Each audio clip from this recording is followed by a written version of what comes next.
Bonsoir à tous, soyez les bienvenus pour cette soirée où nous aurons l'immense plaisir d'accueillir Thierry Bécourt qui va se présenter dans un instant. Pour commencer, moi j'aimerais dire que je suis dans une phase très enthousiaste parce que j'ai un sentiment fantastique de voir qu'il y a vraiment des choses qui sont en train de se passer dans le monde.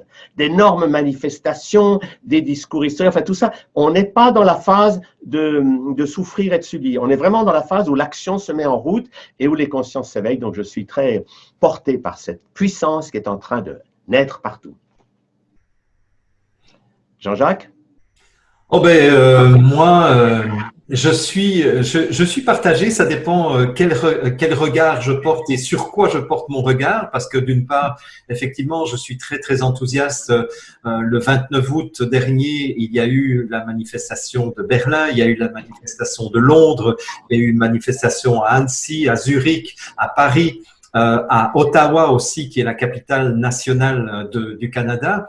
Donc ça, tout cela me réjouit énormément.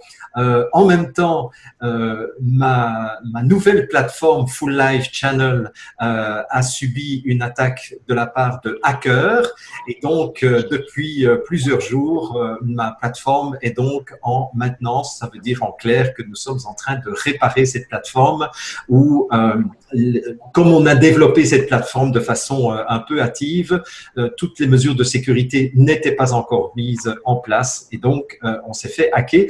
Mais je dirais que quelque part, c'est une excellente chose aussi parce que ceux qui doutaient encore du fait que nous sommes dans une ère de censure, eh bien, je dirais qu'ils peuvent de moins en moins douter de cela. Voilà. Mais je suis toujours très, très heureux de faire partie de cette aventure de l'info en question qui a de plus en plus de succès et super, quoi. Voilà.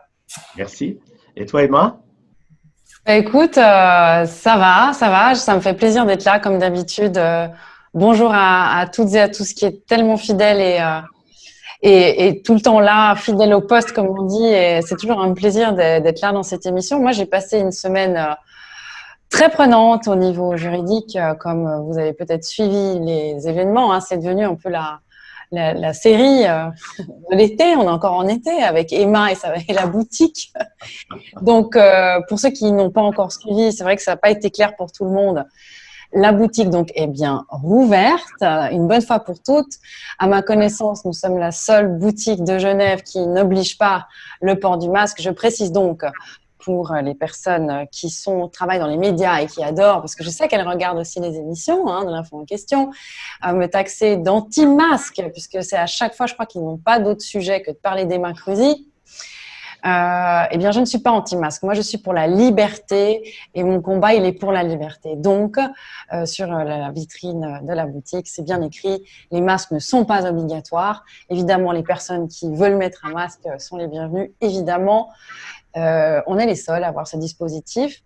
Et puis, donc, c'est une semaine chargée au niveau juridique. J'expliquerai un petit peu plus tard. Mais je voulais quand même faire un erratum puisque je ne vais pas faire de droit de réponse par rapport à ce qui a été publié. Mais le porte-parole des autorités qui a dit donc aux journalistes qui ont publié dans la presse que la boutique a été rouverte parce que elle s'est mise en conformité avec la loi. Absolument pas. La boutique a été fermée de façon abusive, sans aucune autorité qui est venue constater que ni les employés ni les clients portaient de masque, mais uniquement sur motif d'une affiche, et que donc la boutique a été rouverte puisqu'on m'a mis une pression incroyable pour pouvoir rouvrir, de fournir un plan de protection, ce qui a été fait. Mais effectivement, il n'y avait pas le masque dedans et ils n'ont pas eu d'autre choix, malgré une armée de juristes au service du médecin cantonal, d'accepter mon plan, même si par téléphone, on m'avait dit qu'il ne passerait jamais si le masque n'y figurait pas. Eh bien, figurez-vous que Emma Cruzy, elle respecte la loi. Et si aujourd'hui, il y a une partie qui n'a pas respecté la loi, c'est bien les autorités. Mais la procédure est en cours, donc je vous expliquerai quand ça sera terminé. Voilà, c'était la bonne nouvelle à vous annoncer. Et montre-nous ton t-shirt là, parce que je vois juste obéir, mais ça m'inquiète. Alors, il faut obéir à quoi là? Alors, je dédicace à toutes les personnes qui sont dans les corps de police et militaires. J'ai reçu ce t-shirt aujourd'hui par un policier qui est venu gentiment m'offrir ça. Il l'a fait exprès pour moi, donc c'est une pièce unique. Obéis, mets ton masque. C'est effectivement un policier très sympathique et je le salue d'ailleurs. Voilà, j'ai effectivement parlé du soutien qu'on a et ce t-shirt, je tenais à le mettre aujourd'hui pour le remercier de son soutien. C'est vraiment, et puis de son collègue aussi, ils sont venus à nous, voilà, apporter le soutien à toutes les personnes qui dénonçent. Alors, avant qu'on laisse la parole à Thierry, moi je voudrais aussi remercier un certain Franck qui m'a envoyé, qui m'a offert un t-shirt, mais je n'ai même pas l'adresse de Franck pour le remercier, donc je le remercie à l'écran. Mais je ne sais pas si vous voyez ce qui est à l'écran, mais il est marqué en fait shopping, school, mail, work, meeting, relax, news, art, sex, movie, bills et chat. Et en fait, vous voyez à chaque fois des petits bonshommes qui sont devant leur ordinateur avec un masque. Et ce qui est marqué au milieu, c'est ce qu'ils veulent. Et donc, en fait, toute notre vie se résumerait finalement à faire toutes nos activités, y compris le sexe, en étant assis devant un ordinateur avec un masque. Alors, j'ai trouvé ça très, très drôle. Et donc, merci Franck pour ce t-shirt que j'ai déjà porté avec beaucoup de plaisir. Voilà. Excellent. Alors, je suis très heureux de vous présenter Thierry Bécourt. J'ai un souvenir formidable avec lui, c'est qu'en juin de l'année passée, il y avait une grande journée, c'était une première en France, journée nationale de la vaccination. C'était une fête de la vaccination. Alors, nous étions allés avec Serge Rader, Thierry et quelques autres personnes pour amener la contestation. Et ce qu'on avait vu qui était absolument extraordinaire dans cette fête, c'est que tous les gens qui étaient à la tribune et qui faisaient leur petit ils étaient absolument tous en énorme conflit d'intérêts. Donc, aucun n'aurait eu le droit de parler. Ils auraient tous dû dire ils touchaient beaucoup d'argent des multinationales. C'est extraordinaire.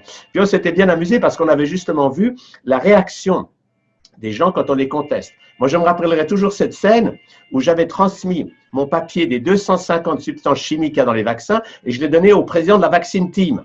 Et quand j'ai tendu ce papier devant toute la foule, il m'a dit non, non, non, c'est une fake news. Il n'a pas voulu prendre le papier. Un refus comme ça, et tout le monde a ri. Alors, je suis très heureux que Thierry vienne partager avec nous toute l'expérience qu'il a dans ce domaine et je lui laisse la parole. Oui, merci Tal, parce que en fait, comme je disais tout à l'heure, bon, on est des grands copains depuis longtemps, parce qu'en fait, Tal, on s'est connus au moment des sectes, et puis Jean-Jacques aussi. Hein, et en fait, on s'apercevait très bien que l'histoire de la chasse aux sectes, dont je reviendrai tout de suite après, c'est que c'était simplement déjà les premiers masques. Oui, c'est vrai. Et qu'on a commencé à tester la population pour voir, mais une catégorie de population, c'est-à-dire les gens qui remettaient en cause le système de consommation particulièrement. Et on les a fait passer pour des sectes, entre guillemets. Alors, au passage, le rapport sur les sectes en France qui est sorti en 1996, exactement le 22 janvier 1996, eh bien, à la page 26 du rapport, il était marqué comme nous n'avons pas pu nous mettre d'accord sur le terme secte, nous allons donc nous appuyer sur la définition de l'opinion publique. Ça, c'est un rapport pour les sectes. Un rapport universitaire comme ça, on met un pour le papier. Hein, parce que déjà, travailler sur les sectes et commencer par dire dès le départ du bouquin qu'ils ne savent pas définir le mot secte, mais qu'ils s'en remettent à l'opinion publique, ça veut dire à l'arbitraire. Et on a vu cet arbitraire s'installer pendant des années, depuis 1996. Donc, toute personne qui était un petit peu en dehors de la norme, il y avait l'étiquette de secte. Et je me souviens d'un moment qui était encore un grand moment, j'étais dans mon bureau et je recevais les fax, je ne sais pas si tu vas certainement voir à quoi je le dis, je recevais les fax de Tal qui disaient, mais attends, là, ils sont en train de débarquer chez moi, hein, donc c'est les éditions Soleil, tout ça, et puis une remarque qui m'avait vraiment amusé, et qui est amusant en même temps dramatique, ils disaient, mais tu sais pas ce qu'ils sont en train de faire? Ils sont en train de nous prendre les coussins, parce que sur les coussins, il y a des soleils. Et donc, ils mettaient en rapport les coussins du soleil de Tal avec l'ordre du temple solaire, parce que c'était à l'époque. Et tu te souviens, le commandant de gendarmerie qui était arrivé, puis qui disait « Oh, monsieur Tal, je suis désolé, j'en peux rien, docteur, j'en peux rien, j'ai des ordres. » Et ça, pour moi, ça a été… c'est aujourd'hui, on voit bien que c'est la démonstration de la préparation de ce qui s'était en train de faire. Vous voyez sur les petits groupes comment, en taxant les gens de secte, en tout arbitraire, comme on l'a vu, on mangeait bio, on faisait du yoga, etc., on était des sectes. et évidemment les anti-vaccins. Dans les sociétés, à l'époque, il y avait 2 groupes anti-vaccinaux et en fait, ils étaient dans la liste des sectes. Donc, souvent, je redisais, mais pourquoi on met les anti-vaccinations à la liste des sectes? Et pour me présenter un petit peu mes actions, c'est comme ça que je suis rentré dans le combat public. Et en fait, en ce qui me concerne, je suis prof, je suis toujours prof maintenant, je suis prof à mon compte depuis 10 ans, j'ai été 30 ans prof dans l'éducation nationale, un prof est particulièrement documentaliste, donc je m'occupais d'un centre de documentation au collège d'ici. Et donc, j'ai cette expérience pour laquelle je souhaiterais revenir en tant que prof et pour ce qui se passe aujourd'hui, jour de la rentrée, parce que je pense qu'il y a quelque chose d'énorme à dire et de dramatique aussi. Non, particulièrement, je voulais dire que je suis très, très optimiste. Pour reprendre le départ de cette conversation, c'est que j'attendais ça depuis, je pense comme vous, depuis 30 ans, 40 ans. J'en ai 60 cette année. Et je suis hyper content de voir cette révélation apocalyptique, comme on l'appelle maintenant, cette révélation, parce que tout est en train d'émerger. Alors, en ce qui me concerne, donc prof et en même temps psychothérapeute, parce que j'ai fondé une école qui s'appelle Institut de psychanalyse, qui m'a valu d'être dans la liste des sectes. L'Institut de psychanalyse qui a été créé en 1984 et qui a toujours, parce qu'elle existe toujours, qui a pour but de parler de psychologie transpersonnelle et avec un objectif particulier que je résumerai entre l'éveil de la conscience déjà et puis que toute cause de maladie a pour origine un défaut d'alignement entre notre être intérieur, donc notre alignement spirituel, notre âme, dont Tal, tu parles très bien, et la vie horizontale matérielle, donc entre le monde de l'être et le monde de l'avoir. Et que souvent, dans mes consultations, tout ça, c'est toujours de dire, attendez, d'abord, les remèdes, c'est bien, mais d'abord, qu'est-ce qui a causé ça? Et en fait, c'est quasiment tout le temps. J'étais avec le docteur Scoï, d'ailleurs, il y a 2 jours, on en a reparlé avec Alain Scoï. Et en fait, je dis aux gens, mais réalignez-vous, retrouvez votre être intérieur, et puis vous allez voir d'un seul coup, ça va aller mieux. Et il y a une phrase que je cite souvent qui est « Je m'en remets entre tes mains, ô mon âme, dispose de moi selon ta volonté. » Et d'un seul coup, ça guérit tout, parce que je parle assez convaincu, c'est que d'un seul coup, on est réaligné, on est bien, et puis la lumière fait son travail. Voilà. Très bien. Moi, je me demande comment tu te sens, Emma, avec 3 gourous de secte quand même, parce que là, en fait, j'hésitais à partir, j'étais en train de me dire, non, mais je vais vous jeter de l'eau bénite à distance. Oui, c'est ça, parce que là, je me mets à ta place, là, en disant, bon sang, mais moi, je faisais quand même partie des 100 sectes les plus dangereuses de France, mais j'ai quand même été aussi dans le rapport parlementaire de 1997 en Belgique, et j'ai quand même été pressenti aussi comme le repreneur de l'ordre du Temple solaire en Suisse.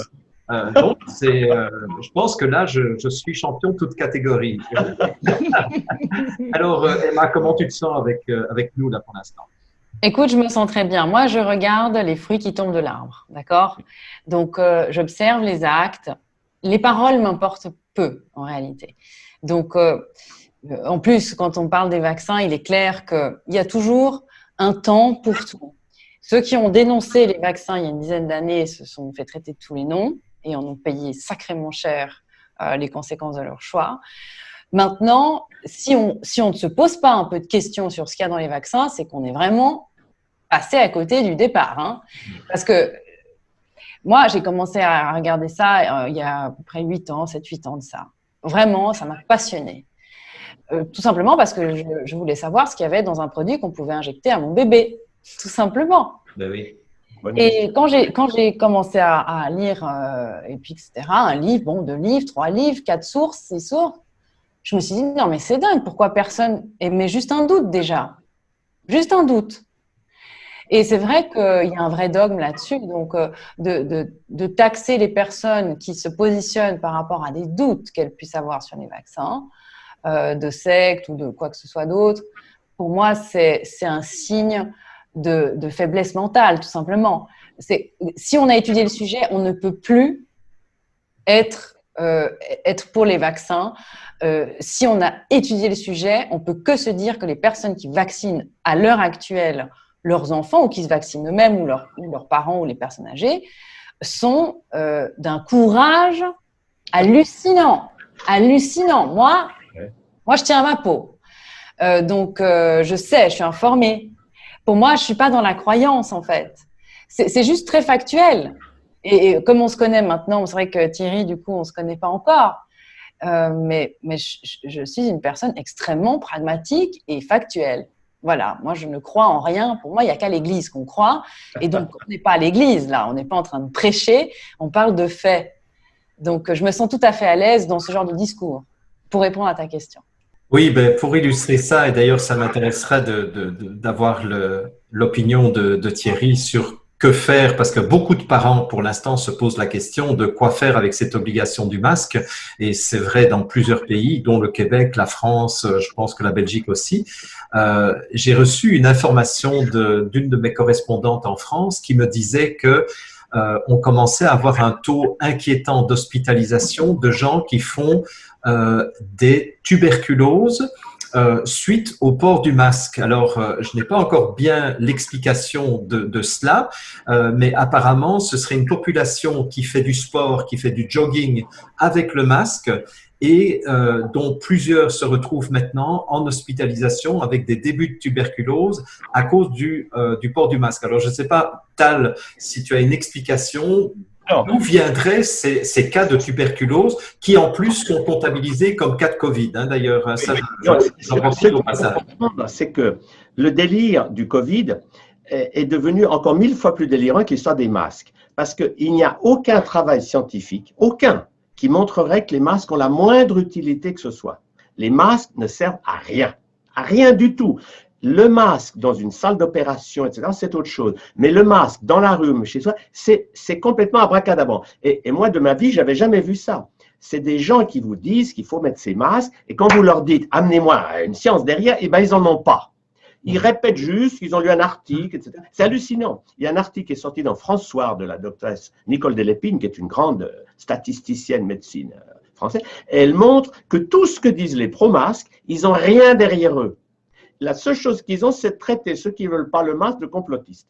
Mais par contre, nous avons des dizaines de travaux scientifiques totalement irréfutables qui prouvent que le masque, c'est toxique. On respire mal, on réabsorbe des bactéries et des champignons qu'on aurait dû éliminer. C'est une catastrophe pour la santé des gens.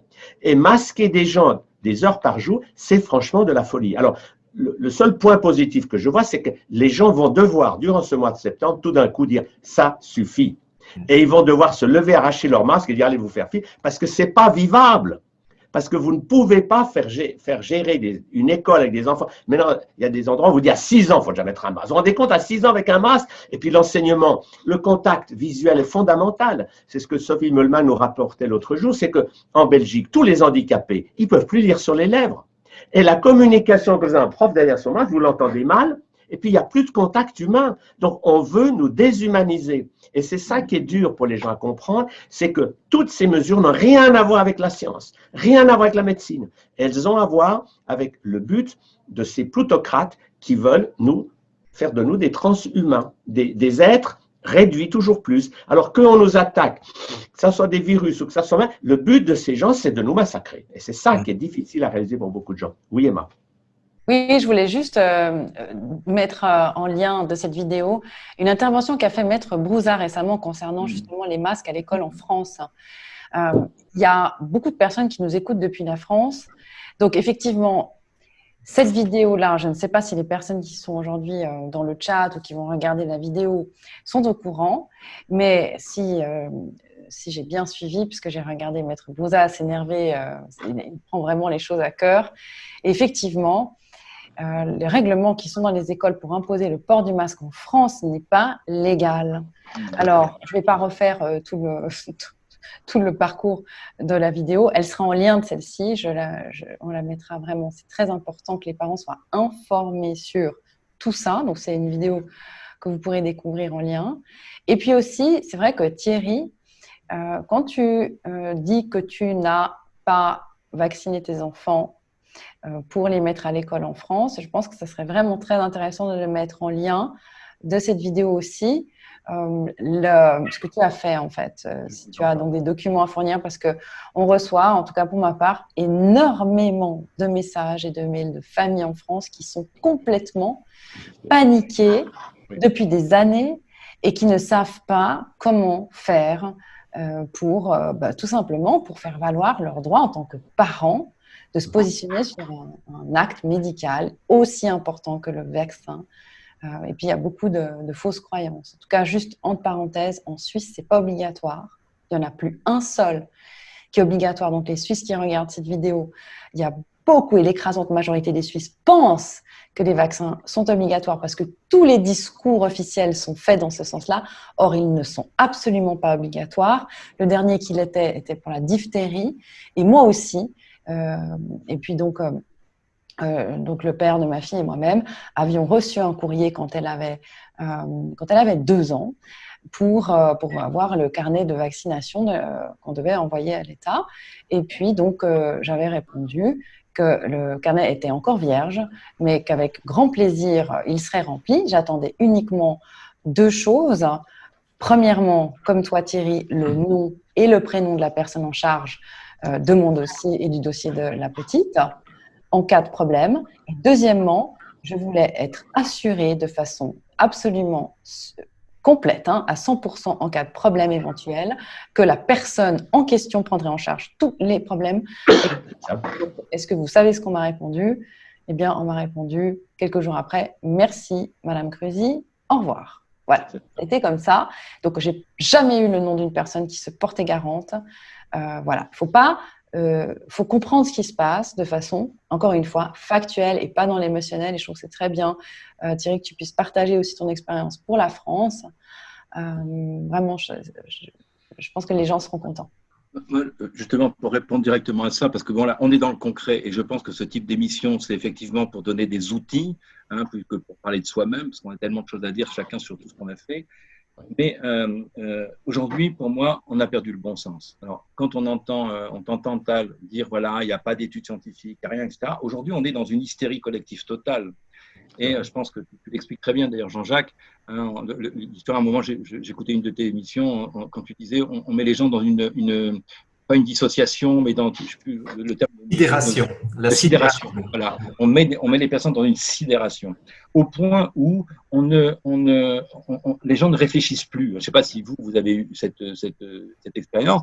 Quand vous donnez des documents juridiques, des documents médicaux, etc., les gens, ils n'écoutent même plus. C'est comme si le raisonnement était coupé. Et oui, c'est la loi, c'est obligatoire. Alors, quand on me dit c'est la loi, je leur dis, écoutez, la loi n'est pas au-dessus du droit.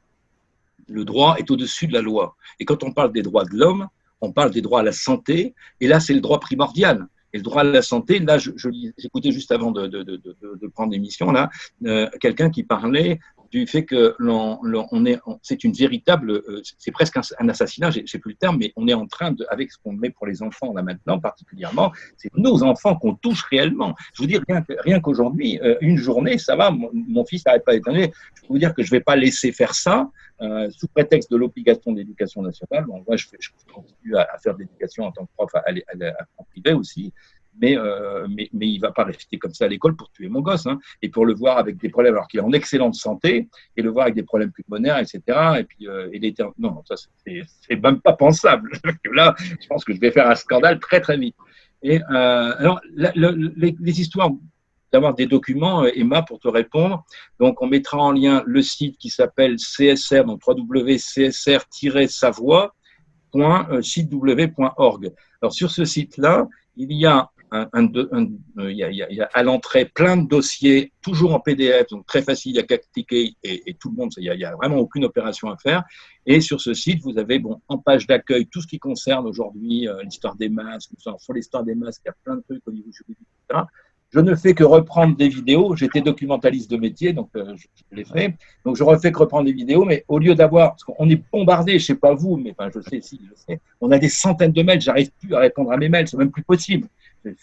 On est débordé, même 24 heures, ça ne suffit pas pour les lire. Et donc, en fait, on arrive à avoir une suite logique. Là, j'ai fait ça depuis le mois de décembre. Donc, dans chaque dossier, il y a Covid, il y a Trump, il y a pédosatanisme sur lesquels il faudrait qu'on revienne après.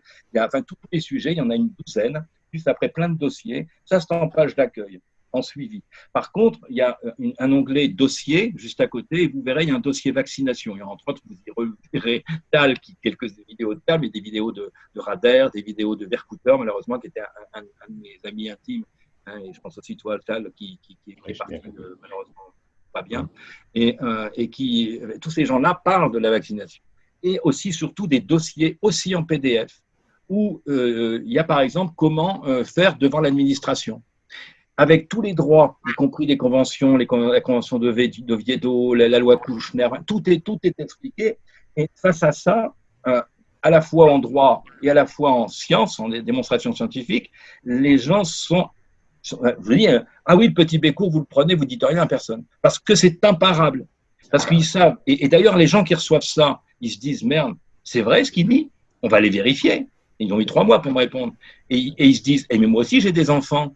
Et mes petits-enfants, etc. Ah bon, on leur met ça? Et quand on a la liste dont tu parlais, Tal, de 164 produits dans les vaccins, etc.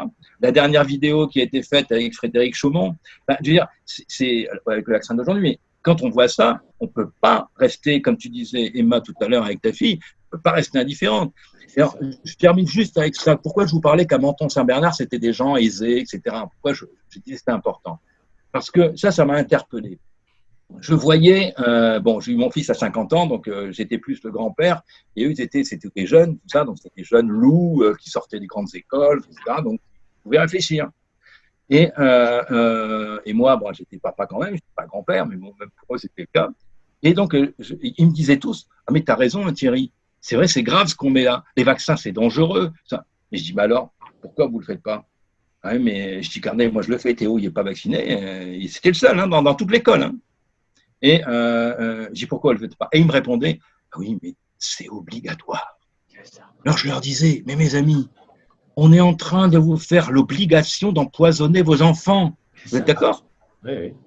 Eh bien, ils disaient oui, malgré qu'ils avaient de quoi un petit peu réfléchir. Moi, ça m'a vraiment interpellé. Parce que quand on voit ça, des gens qui n'ont pas vraiment encore les outils, et là, ils les avaient tous. Et ils me disaient, mais c'est obligatoire. Voilà. C'est un point extraordinaire parce que, pour moi qui suis ça depuis un demi-siècle, c'est fantastique de voir la peur que les gens de s'informer. Parce que quand on regarde ce qu'il y a dans les vaccins, mais on a les yeux qui tombent. Parce que depuis 1986, les gens mettent n'importe quoi dans les vaccins, il n'y a plus aucun contrôle.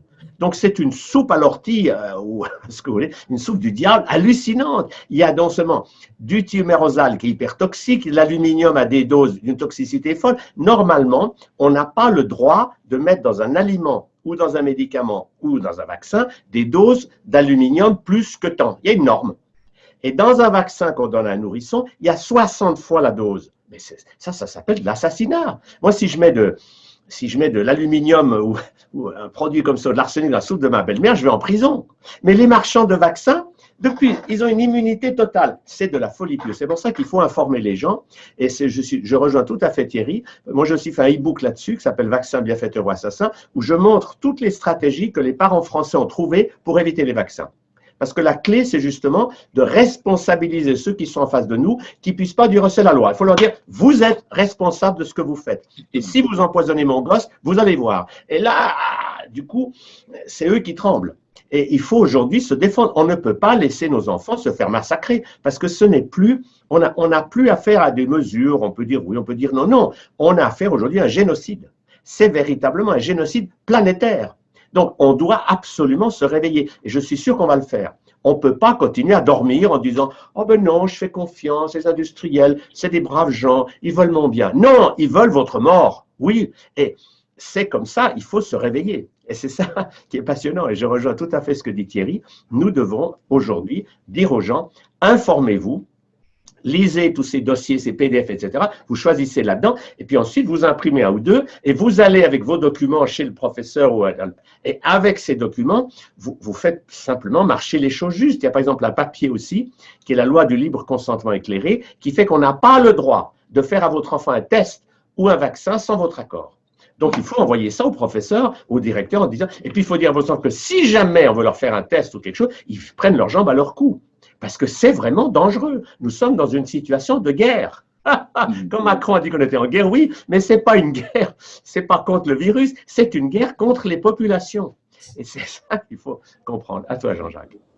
Oui, ben, moi je voulais revenir à Thierry et te demander, Thierry, quelle est ta vision globale? Parce que ça devient de plus en plus clair que cette crise du coronavirus n'est pas une crise sanitaire. Je dirais que j'ai été parmi les premiers à qualifier cette crise de pseudo-pandémie. Beaucoup de personnes me l'ont reproché à l'époque. Maintenant, je dirais pratiquement tous les médecins qui osent parler disent c'est une fausse pandémie. J'ai écouté encore Christian Perron qui est passé aux grandes gueules hier dire nous sommes dans une fausse pandémie. Donc je dirais que 7 mois plus tard, je suis complètement validé au niveau de ma position. Donc comme ce n'est plus une crise sanitaire et ça ne l'a jamais été, je rappelle d'ailleurs que le CDC la semaine dernière, je ne sais pas si vous avez vu passer cette information, le CDC, donc aux États-Unis, a déclaré que finalement, sur les 153 000 morts déclarés du Covid, il ne fallait compter que 6% d'entre eux. C'est-à-dire que finalement, on passe de 153 000 morts avec lesquels on a effrayé la population du monde entier à 9 000 morts, ce qui est quand même assez spectaculaire comme diminution du nombre de morts. Enfin bref. Donc, moi, ma question, c'est, on est d'accord sur le fait que ce n'est plus une crise sanitaire, mais alors Thierry, d'après toi, quelle est ta vision de pourquoi est-ce qu'on nous fait subir tout cela? C'est quoi ta vision à toi? Juste avant de répondre à ça, je voudrais finir la question pour donner des outils. Après, je réponds tout de suite. Tu permets 30 secondes parce que ça me semble important pour les parents aujourd'hui. Oui, oui. Et je vais vous dire un petit peu ce qu'on a fait, mais je réponds tout de suite à cette question parce qu'en plus, elle me passionne. Donc, je réponds. Mais regardez, là ici, c'est un document qui circule pas mal. D'ailleurs, je pense que c'était sur Facebook ou ailleurs.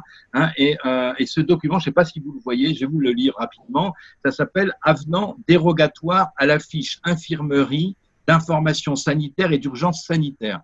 Alors, ça a été fait par des avocats. Là, je pense que, je ne sais pas de qui c'est signé, d'ailleurs, c'est sans signature. Et on inscrit la date, l'élève, la classe, etc. Et on dit dessus, je sous-signé, responsable légal de l'enfant né, etc. Mon truc, demandant à ce que mon fils ou ma fille ne soit soumis à aucun test Covid. Là, on n'est plus dans l'ancien, on est dans l'aujourd'hui, là, maintenant. Test Covid-19, test PCR. Alors, je pense qu'on pourra peut-être parler des tests PCR qui sont d'une dangerosité extraordinaire. Et là, je parle sous couvert encore d'un médecin avec nous, qui un bâton de 15 cm. Et là, ça, en quelque part, pour répondre aussi à ta question, parce qu'il y a de quoi vraiment s'interroger. Le fait de mettre un masque, c'est le fait de l'obéissance. C'est j'obéis au maître. D'accord ? À l'inverse de la boétie, l'éloge de la servitude, qu'on connaît tous, qui dit souvent, je le dis, pourquoi est-ce que vous vous sentez inférieur à vos maîtres ? Parce que vous êtes à genoux. Mettez-vous debout et vous serez plus grand qu'eux. Et combien de fois en 20 ans où j'étais président de la coordination pour la liberté de conscience, j'étais le grand défenseur des sectes, vous mettez Thierry Bécaud, il y a 24 pages sur Google, et on va parler de tout ça. Bon, j'ai défendu tout le monde, moi. Enfin, mon association a défendu tout le monde. Et les gens partaient du principe qu'ils allaient se défendre. Ils étaient attaqués, ces pauvres gens, tellement gentils, qui faisaient du bien. Et c'est vrai, ils parlaient d'amour, de lumière, de méditation, etc., de bio, de yoga. Et ils étaient attaqués. Et ils se défendaient. Et je leur disais, mais bon sang, arrêtez de vous défendre. Attaquez. Attaquez vous-même. C'est ce que j'ai fait avec les vaccins. Je ne défends pas, vous prenez les vaccins. Non, j'attaque en disant, vous m'emmerdez, je vous attaque. Parce que c'est nous qui avons raison. Et vous verrez après tout à l'heure ce que je dirais par rapport à la Savoie. Quand on a le droit avec nous, mais bon sang, il faut s'en servir. On retourne tout, c'est Deus inversus, comme on dit en ésotérisme. On retourne toutes les valeurs. Les 1984 d'Orwell, etc. Le bien devient le mal et le mal devient le bien. C'est nous qui devons attaquer. Le jour où on attaque, donc il faut se mettre debout. Et la Boétie disait, mais comment faire pour pouvoir vous en sortir? Eh bien, dites non. Simplement dire non. C'est hyper simple. Moi, je ne veux pas. Point. Et c'est ce que tu dis, d'ailleurs, et Emma, très bien. Alors, donc, ce texte-là qu'on donne aux établissements scolaires, il dit ceci. Donc, ça, c'est savoir dire non. Donc, mon fils sont soumis à aucun test, etc. Donc, en mon absence, en tant que parent, conformément à la loi du 4 mars 2002, dite loi Kouchner, je vous demande donc de bien vouloir noter. Et il y a des articles de loi qui sont imparables, on va vous les lire, on vous la donnera, cette feuille, elle sera sur le site. chose. Oui. Et après, à la fin, ceci vous oblige à ne pas toucher à mon enfant et de ne rien faire. Les tests PCR, juste avant de répondre à la question, pour finir avec ça, donc ça, tous les parents peuvent le prendre et le donner au directeur, d'accord, de l'établissement et à la professeure principale de l'établissement, de sa classe, d'accord. Donc là où ça engage la direction et l'enseignant. Parce que quand vous voyez des enseignants qui sont foutus de dire « tu mets ton masque ici », et lorsque il va y avoir les brigades sanitaires, vous avez entendu parler des brigades sanitaires, qui sont en train d'être recrutées, moi j'ai peur demain, hein, c'est ce que je dis à sa maman aussi, j'ai peur demain que les brigades sanitaires, on n'y croit pas, on se dit c'est pas possible, et si c'est possible, ils sont recrutés, pourquoi on recrute des brigades sanitaires? C'est bien pour faire le boulot. Quand ils vont déborder dans les établissements scolaires, collèges et lycées, on va dire on fait un test, les profs vont dire quoi? S'ils sont capables de dire, mais bien ton truc, hein, vous inquiétez pas les enfants, tout va bien, ça fait partie de l'État, c'est obligatoire, on est obligé de le faire. Alors allez-y et faites votre test. Le test PCR, ça s'enfonce à 12 cm ou 14, je ne sais plus, dans le nez, mais ça va toucher ce qu'on appelle la cristagalie. Bon, j'ai fait pas mal de choses dans le domaine ésotérique, les chakras, etc. Donc, c'est mon école ésotérique qui est toujours là, donc je connais un peu le domaine.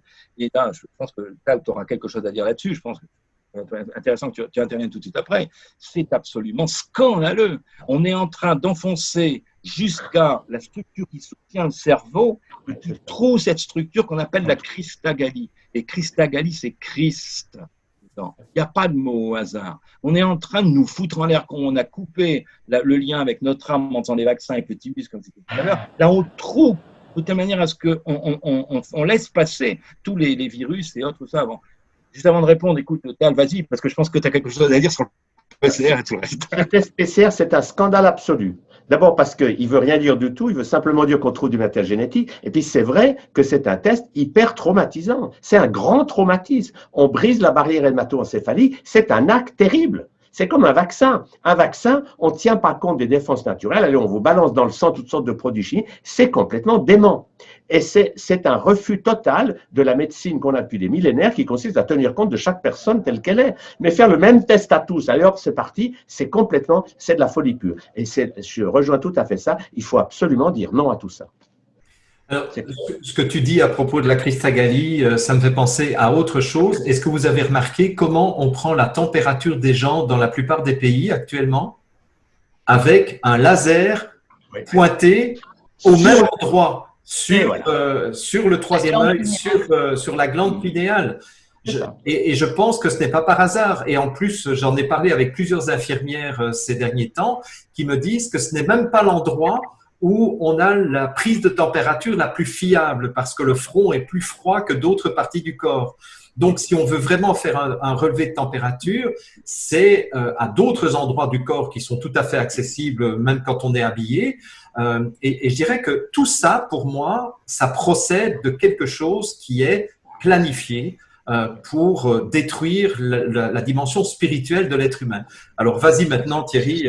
C'est ça. Alors là, justement, parlant de spirituel, alors juste pour terminer, j'ai écouté justement ce que l'avocat dont parlait Emma Brusa, Carlo Brusa, je pense qu'il s'appelle, et qui disait hier, j'étais très content de l'entendre, parce que suite à ce qu'il disait par rapport à la non-conformité des textes donnés par l'éducation nationale, il cite aussi la possibilité pour les parents d'éviter que l'enfant porte le masque en demandant simplement un certificat au médecin traitant disant que le fait de porter le masque peut poser un problème pulmonaire à l'enfant, donc il a une dérogation pour ne pas porter de masque. Alors ça, c'est vraiment important parce que tous les parents peuvent le faire, tous. Et les parents qui refusent, et les médecins qui refusent, il faut quitter ce médecin, parce que c'est pas un médecin, c'est serment d'Hippocrate, c'est plus serment d'Hippocrate, c'est pas des médecins, c'est des commerçants. Donc là, si un médecin n'est pas foutu de comprendre qu'un masque c'est dangereux, moi j'attends les médecins comme Tal, ils se disent tous dehors en disant moi mes patients je suis là pour les guérir et non pas pour leur vendre de la merde de Big Pharma. Donc là, pour moi je dis qu'il n'y a plus de bon sens, mais même chez les médecins.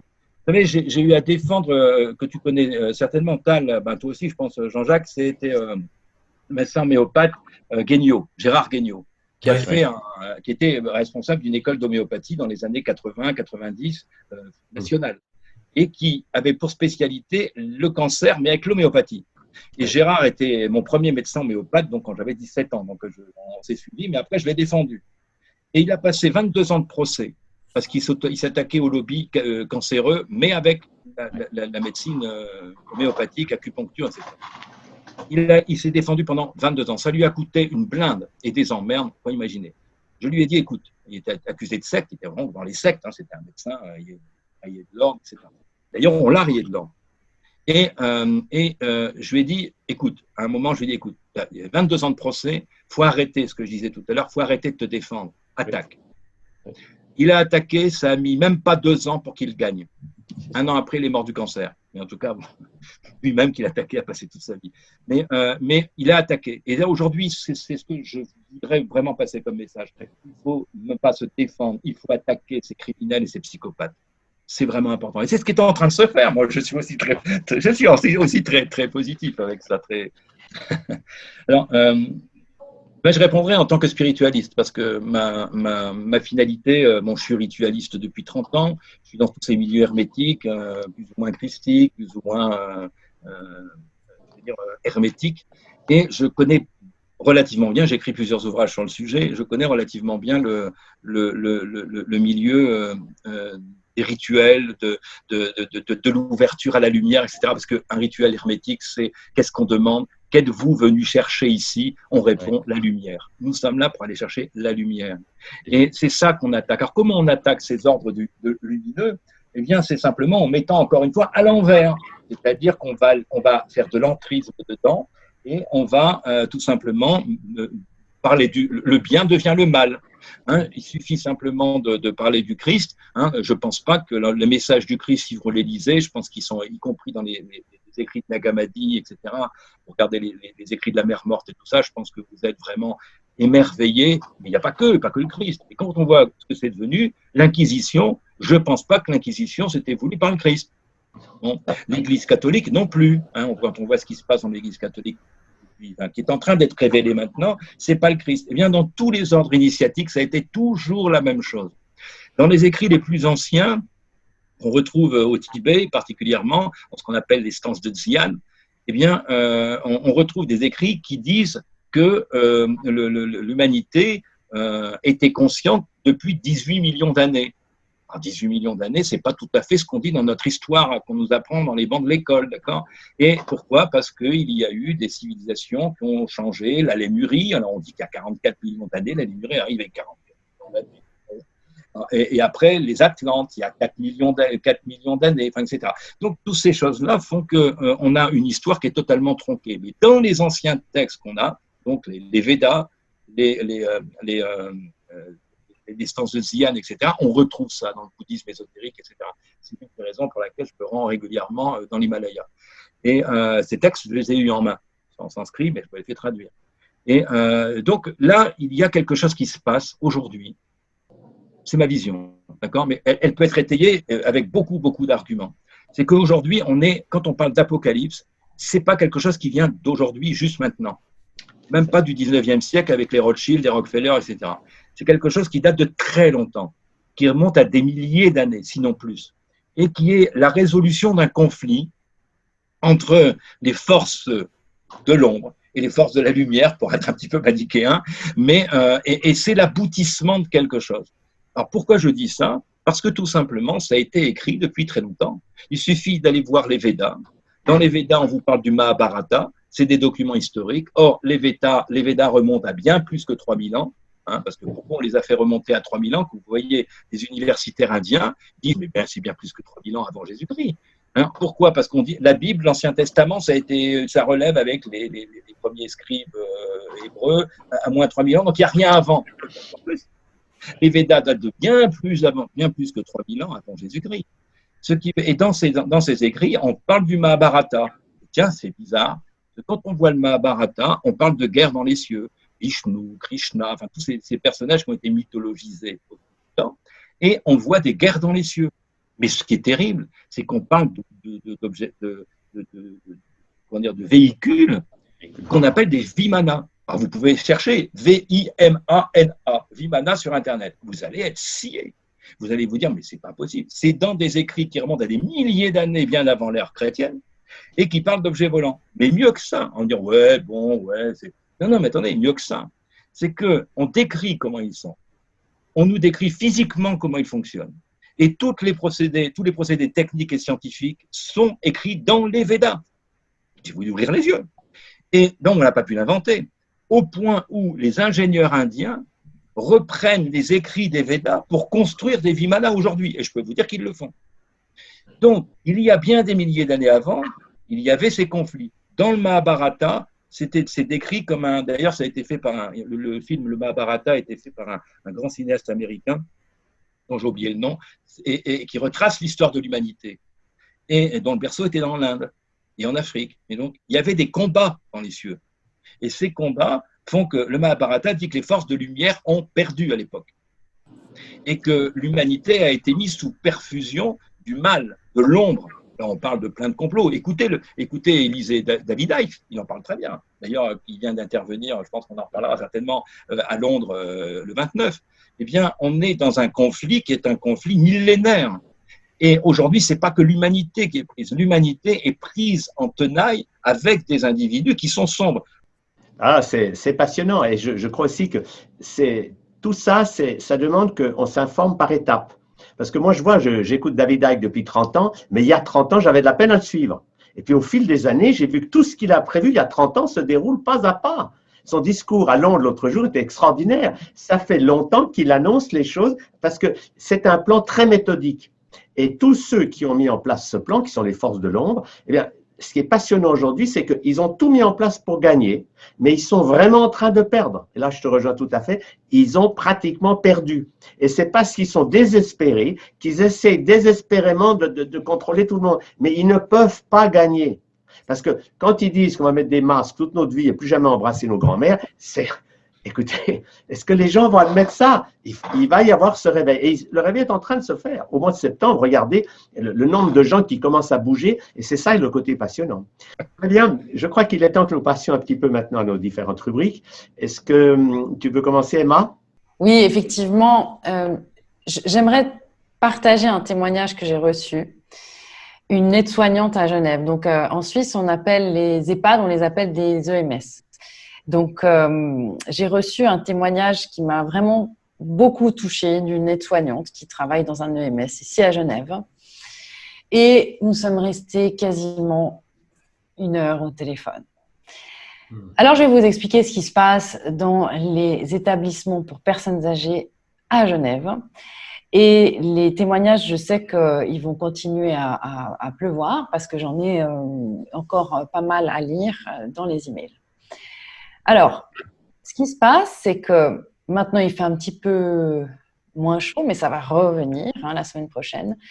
Donc, comme vous le savez, la climatisation a été donc interdite dans les EHPAD, ici, et les ventilateurs aussi. C'est-à-dire qu'un ventilateur, c'est en gros, si on fait ça, c'est un geste mécanique. Ce n'est pas de la clim, mais même ça a été interdit. Ça veut dire que cette aide-soignante, elle m'appelle en me disant « On ne sait plus comment faire avec nos pensionnaires qui crèvent de chaud. Il faisait 34 degrés l'autre jour. Ils étaient rouges comme des tomates. Alors, qu'est-ce qu'ils font ? On essaie de mettre des lingettes mouillées pour les rafraîchir, mais il y en a qui ne veulent pas se faire toucher, c'est normal. On sait que des fois, il y a des personnes avec certaines maladies ou l'âge, dans certaines conditions. Ce n'est pas les mêmes rapports, il faut imaginer ça. Pour les gens qui n'ont pas encore vécu des rapports avec les personnes dans leur entourage.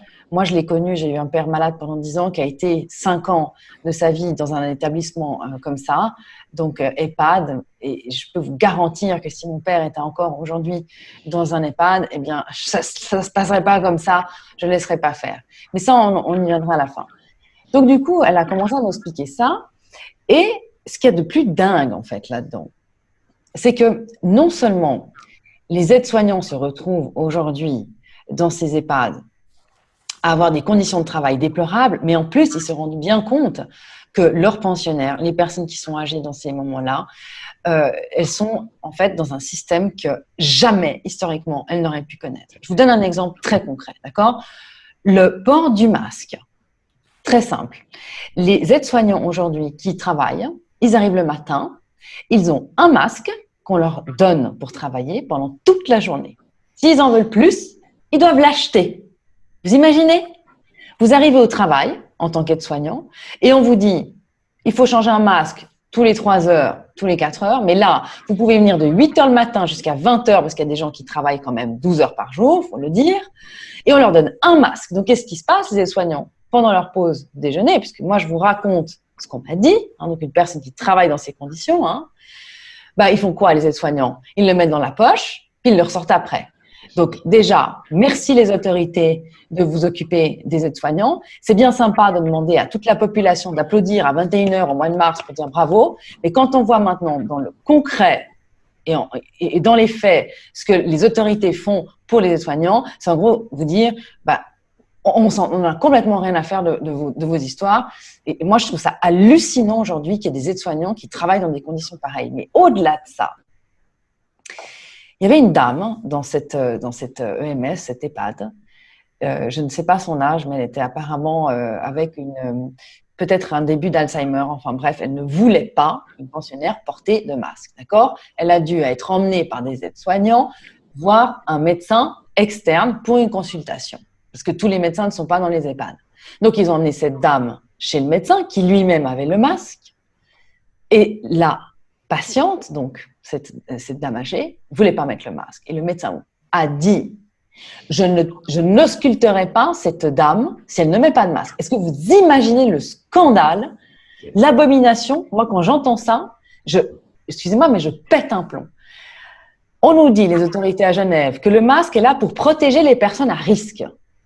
On se retrouve face à un médecin qui lui-même est masqué, censé protéger cette dame, et il dit, je n'ausculterai pas cette dame parce qu'elle ne porte pas de masque. Évidemment, la dame, les aides-soignants essaient de lui mettre le masque, elle hurlait, me touchez pas, je veux respirer, parce qu'elle ne comprenait pas pourquoi on voulait lui mettre un masque. Moi, ce que je trouve dingue, c'est qu'aujourd'hui, je suis en train de vous raconter ça. C'est ça que je trouve fou. Donc, finalement, cette dame est retournée, été ramenée à l'EHPAD, sans être auscultée. C'est-à-dire qu'on ne lui a même pas fait les analyses qu'elle devait faire parce que le médecin a refusé. Est-ce que vous imaginez 2 secondes ce que ça veut dire? C'est gravissime. Et donc, on se retrouve comme ça, aujourd'hui, avec des familles qui ont 30 minutes par jour sur rendez-vous pour voir leur famille qui est dans les EHPAD dehors. Dehors. Ça veut dire que quand il pleut, si vous êtes pensionnaire d'un EHPAD, vous pouvez bosser pour avoir une visite parce qu'on ne va pas vous emmener dehors s'il pleut le déluge. Vous ne pouvez même plus rentrer voir vos parents, vos grands-parents ou peu importe vos proches, sauf si vous avez un rendez-vous. Alors évidemment, on ne va pas vous le donner tous les jours. Les familles pleurent quand elles doivent partir au bout de 30 minutes. Et moi, ce que je trouve dingue, c'est qu'aujourd'hui, je n'ai pas entendu parler de révolution des familles devant les EHPAD. Eh oui, c'est ça que je trouve dingue. Parce que moi, taper du poing sur la table, c'est quelque chose que je sais faire et que je fais. Mais à un moment donné, je ne peux pas taper du poing sur la table pour tout le monde. Moi, ce que j'ai envie de dire aujourd'hui aux familles là, qui m'entendent et qui ont des proches dans ces conditions-là, c'est la même chose. Tout à l'heure, oui, mais on fait parce qu'on m'a dit. Regardez, obéis. Alors, c'est comme ça. Mais à un moment donné, je ne sais pas, mais est-ce que les gens trouvent normal de laisser faire ça? Moi, aujourd'hui, si j'ai un proche dans un EMS, mon père, ma mère ou peu importe, qui se retrouve là et qu'on me dit il faut prendre rendez-vous, mais ça, je veux bien quand on ne comprend pas ce qui se passe, quand il y a des hécatombes et qu'il y a encore des choses. Mais moi, quand j'ai des dossiers comme ça, des chiffres, etc., mais on ne peut pas décemment continuer à abandonner les gens. Parce que d'après un sondage que j'ai fait de mon côté, les personnes à risque, qui sont soi-disant âgées et à risque, préféreraient mourir du Covid que de continuer à être isolées dans ces conditions-là. Donc, à un moment donné, quand c'est fait, c'est trop tard. Quand ces gens-là seront morts et que les personnes qui n'ont pas agi se retrouveront avec tout d'un coup un élan de lucidité, ça sera trop tard. Maintenant, c'est le moment d'agir. Et c'est le moment que les gens se mettent en réseau. Donc, tout le monde aujourd'hui est capable de le faire. Tout le monde peut se mettre en réseau. Des familles, vraiment, qui se retrouvent là. Sachez qu'il y a des aides-soignants qui trouvent ça scandaleux. De nouveau, vous n'êtes pas tout seul dans votre coin, même s'ils appliquent. Il se retrouve qu'aujourd'hui, les autorités ont complètement abandonné d'un côté les employés qui travaillent dans ces conditions-là, hein, parce que là, il y en a encore d'autres, mais ça viendra dans d'autres émissions, et les pensionnaires. Donc voilà, c'était vraiment mon coup de gueule et ma pensée pour les personnes âgées. J'en ai évidemment aussi pour les enfants, mais je ne peux pas parler pendant 1 heure dans cette émission. Mais je trouve que maintenant, il va falloir une grosse mobilisation des familles qui sont concernées. Et faites-le pour vos proches. Parce que là, aujourd'hui, on ne se rend pas compte à quel point c'est déjà compliqué de vivre dans un EHPAD en temps normal. Mais alors maintenant, c'est pire que la ligne verte. C'est le couloir de la mort. Mais pas à cause du Covid. Mais pour moi, c'est de là. Il n'y a même plus de mots, en fait. Il n'y a même plus de mots, tellement je suis hallucinée par ce que j'ai entendu l'autre jour. Et par respect pour cette aide-soignante qui m'a fait confiance et qui m'a raconté son témoignage, eh bien, je partage ça parce que je pense que d'autres aides-soignants se reconnaîtront aussi et pourront aussi eux-mêmes, à un moment donné, aller voir le service de maintenance qui, en tout cas pour cet EHPAD-là, a confisqué les ventilateurs. Non mais vous imaginez, les aides-soignants aussi, mobilisez-vous, allez récupérer les ventilateurs et branchez-les à un moment donné. Enfin, c'est de l'air qu'on bouge. C'est même plus de la climatisation, on bouge de l'air. Vous imaginez à quel point c'est stupide, ces règlements. Je suis désolée, je m'énerve. Mais il faut quand même faire une différence entre la clim et les ventilateurs. Et même la climatisation est tolérée dans les commerces. Et alors, sous quel prétexte une personne qui a 70 ans rentre dans un commerce, elle a le droit d'avoir de la clim, et une personne qui est dans un EHPAD n'a pas le droit d'avoir de la clim, elle a 70 ans. C'est de la discrimination, je trouve ça hallucinant. Voilà. Merci pour ton cri du cœur. Je m'étais promise de rester tranquille, mais il y a des sujets, moi… Mais tu as tout à fait raison. Alors, il y a une nouvelle intéressante qui est sortie il y a quelques jours, c'est que une des sommités de l'OMS a fait un virage à 360 degrés en disant et en affirmant haut et fort qu'une personne asymptomatique n'est pas contagieuse. Une personne asymptomatique n'est pas contagieuse. C'est l'OMS qui maintenant le dit, après avoir dit le contraire. Mais donc, il faut sortir ça. Moi, je me mets accent sur mon blog. Les gens vont sur mon blog. Ils ont qu'à imprimer ça. Et ils arrivent avec ça devant le directeur de l'EHPAD. Monsieur, regardez, une personne asymptomatique n'est pas contagieuse. C'est l'OMS qui le dit. Alors, arrêtez vos sottises. Enlevez ces masques. Et il faut amener aux gens des documents qu'ils ne peuvent pas contester. Et si jamais ils veulent contester, alors vous leur demandez que vous leur avez donné ce document en main propre. C'est ce que beaucoup de parents font maintenant en France. Ils arrivent chez le pédiatre ou chez le médecin avec ces documents, genre la liste des substances dans les vaccins ou l'expertise de l'aluminium, et ils disent au médecin, vous n'êtes pas au courant, regardez-moi ces documents. Le médecin, il est bien embêté parce qu'il ne connaît pas ces choses-là. Il tombe des nues. Puis après, quand les parents lui disent, docteur, signez-moi un papier comme quoi je vous ai remis ces documents en main propre. Le médecin il devient tout blanc, puis il dit non, il ne veut pas signer. Et là, les gens disent, bah, je ne vous demande pas d'être d'accord, je vous demande juste de reconnaître que vous avez reçu des documents que je vous donne en main propre. Et le médecin ne veut pas signer, parce qu'il se rend compte que s'il signe, vous l'emmenez au tribunal. Ça s'appelle de l'empoisonnement, ça s'appelle de l'assassinat. Et là, il faut absolument qu'on mette les responsables des EHPAD, etc.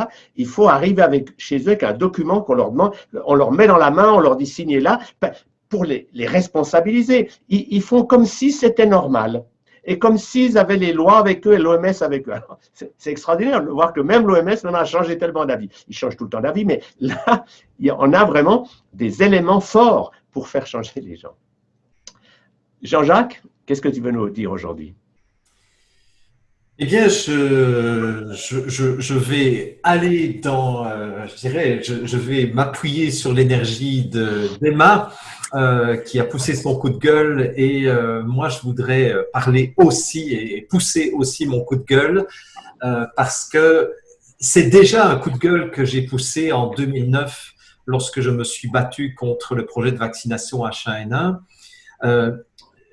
Je me battais, j'allais dans tous les médias, j'ai fait tous les plateaux de télévision du Québec à l'époque, j'ai fait une trentaine d'émissions de radio et j'avais énormément de personnes qui me suivaient au fil des semaines en m'applaudissant et en disant « Ah, c'est génial ce que vous faites, on vous suit, on vous suit et on vous suit ». Et à un moment donné, je n'ai plus supporté d'entendre ce message « On vous suit ». Parce que ce dont je me rendais compte, c'est que pendant ce temps-là, moi, j'allais risquer de me faire casser la gueule à chaque émission de télévision ou de radio où j'avais des médecins devant moi. Alors, heureusement que j'étais bien préparé et que j'étais capable de leur démontrer leur ignorance en matière de vaccination. Mais à un moment donné, j'ai commencé à recevoir des témoignages de médecins et d'infirmières qui me disaient « Monsieur Crèvecoeur, j'ai une information importante, on comptabilise les cas de H1N1, enfin n'importe qui comme cas de H1N1, etc. Et puis bon, il y a eu quand même beaucoup de vaccinations au niveau du Québec, hein, parce que les médecins ont été muselés. Et puis, donc, j'avais des médecins et des infirmières qui me disaient, voilà, il y a autant d'effets secondaires dans notre hôpital, mais nous n'avons pas le droit de référer à l'autorité et de déclarer donc les effets secondaires du vaccin H1N1, etc. Mais dites-le dans un de vos courriels, puisqu'à l'époque, je travaillais avec juste des courriels et des émissions de télévision et de radio. Et je leur disais, mais je ne peux pas dire ce genre de choses si vous n'acceptez pas de témoigner vous-même. Et les personnes disaient, ah mais non, je ne vais pas témoigner parce que je ne veux pas perdre mon emploi.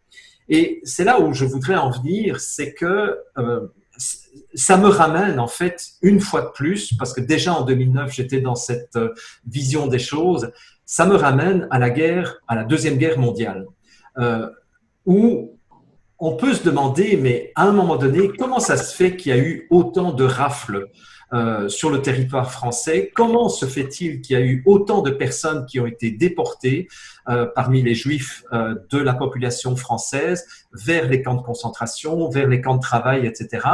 Et la réponse, elle est très simple. C'est grâce, à la lâcheté d'un certain nombre de personnes, grâce aux dénonciations, grâce à la collaboration active de la police française, ou en tout cas d'une partie de la police française vis-à-vis du régime nazi. Et finalement, ce qui a donné du pouvoir pendant un certain temps au régime nazi et qui a probablement prolongé la Deuxième Guerre mondiale, c'est le fait qu'un certain nombre de personnes se sont positionnés dans une non-position, justement, de dire « je ne dis rien, surtout je ne dis rien, je ne fais rien » ou même « je collabore activement en dénonçant mes voisins qui cachent dans leur cave ou dans leur grenier des juifs ou des gens pas très corrects, etc. » Et en fait, je me rends compte que nous nous trouvons exactement dans la même situation. C'est que je désespère d'avoir des gens qui osent prendre la parole et témoigner à visage découvert. Et tant pis s'ils perdent leur boulot. Bon sang, bonsoir, nous prenons des risques. Regardez comme on se fait attaquer. Toi, Tal, moi, Emma, Thierry Casanova, Sylvano Trotta, enfin tous, on se fait tous lyncher par les médias. Mais bon sang, mais pourquoi est-ce que nous ne sommes pas 100 000? Pourquoi est-ce que nous ne sommes pas 1 million à nous, je dirais, à témoigner de ce dont nous sommes témoins? Puisque le pouvoir de cette minuscule minorité de psychopathes milliardaires, comme je les appelle, ne tient que sur le mensonge.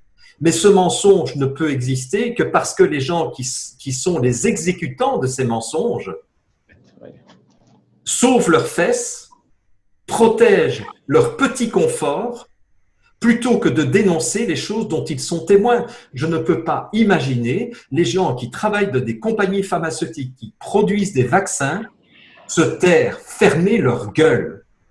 Je ne peux pas imaginer les gens qui sont dans les ministères de la santé des différents pays et de continuer à fermer leur gueule et d'être capables de se regarder dans un miroir le matin lorsqu'ils se maquillent ou lorsqu'ils se rasent. J'en ai marre de tous ces gens qui se cachent, de tous ces médecins qui n'osent pas parler et qui se soumettent à leur ordre professionnel. Quand je vois ce qui se passe pour l'instant au niveau des ordres des psychologues, je ne sais pas si vous êtes au courant, Sophie Meulemans en a un petit peu parlé la semaine dernière dans l'info en question. Il y a dans différents pays maintenant des réunions nationales des ordres des psychologues pour voir comment on va manipuler le mieux possible l'opinion publique pour leur faire accepter le port du masque et pour leur faire accepter un vaccin dont ils ne veulent pas. C'est bien. Alors, il y a quelques psychologues qui démissionnent, mais bon sang, mais pourquoi vous n'allez pas jusqu'au bout de votre logique? Ok, vous démissionnez, c'est déjà très bien, mais comme disait je ne sais plus qui, lorsque tous les dégoûtés seront partis, il ne restera dans les institutions que les dégoûtants. Alors, il serait peut-être temps que les dégoûtés ouvrent leur gueule et se disent, bon sang, maintenant, ça suffit. Et je pense aux policiers, je pense aux militaires, je pense, parce que là, je vous informe que les militaires sont sur le pied de guerre pour l'instant et on leur demande d'éventuellement intervenir lorsqu'il y aura une vaccination obligatoire, d'encadrer des campagnes de vaccination obligatoire. Mais bon sang, mais les militaires, est-ce que vous allez vous réveiller? Les médecins, est-ce que vous allez vous réveiller? Les pharmaciens, vous allez vous réveiller? Les gens les infirmiers, infirmières, les assistants sociaux qui travaillaient dans les résidences pour personnes âgées, quand est-ce que vous allez témoigner de toutes les choses dont vous êtes témoin et qui permettent de maintenir le mensonge de cette minuscule minorité de psychopathes milliardaires? C'est par votre collaboration. Je suis désolé de vous parler au vous et pas de m'inclure là-dedans, parce que s'il y a bien quelqu'un qui ouvre sa gueule parmi ceux qui ouvrent leur gueule, c'est bien moi. Donc, je ne me mets pas dans ce truc, parce que tout ce dont je suis témoin, j'en témoigne. Mais qu'est-ce que vous attendez, vous, pour commencer à ouvrir votre gueule? Est-ce que vous attendez qu'on soit en dictature et qu'il soit trop tard pour faire marche arrière? Et qu'est-ce que vous direz à ce moment-là à vos enfants et à vos petits-enfants qui vous auront dit « Mais qu'est-ce que tu as fait, papa? Qu'est-ce que tu as fait, maman, lorsque tu as vu qu'une dictature était en train de s'installer? Qu'est-ce que tu as fait pour moi? Qu'est-ce que tu as fait pour mes libertés? Qu'est-ce que tu as fait pour mes droits fondamentaux ?» Donc, moi aussi, je me donne la permission de m'énerver aujourd'hui, parce que j'en ai marre des spectateurs qui applaudissent Tal Chaler, qui applaudissent Emma pour son courage, qui applaudissent Jean-Jacques Crèvecoeur, qui applaudissent Silvano Trotta, mais qui ne foutent rien et qui continuent à mettre leur masque. Alors, je vous donne 2-3 petites histoires pour terminer. Moi, j'aime bien quand tu t'énerves, Jean-Jacques. Ouais, c'est bien, Ça te donne un charme différent. Bon, ben voilà. Qu'est-ce qu'on pourrait penser que tu es italien? T'es très lion, hein? Le lion qui se réveille, n'est-ce pas? Comme dirait. Ok, mais qu'est-ce que je vais te dire, moi? Bon, alors, justement, je vous donne quelques exemples parce que ça, c'est à la portée de tout le monde. Premier exemple, c'est un de mes amis, bon, enfin ceux qui me suivaient sur ma chaîne, sur ma chaîne YouTube avant qu'elle ne soit supprimée, vous savez que j'ai fait un voyage en Argentine où j'ai été voir un de mes vieux amis argentins. C'est la première fois que j'allais en Argentine et je me trouvais à Rosario, qui est une ville importante à 300 km de Buenos Aires.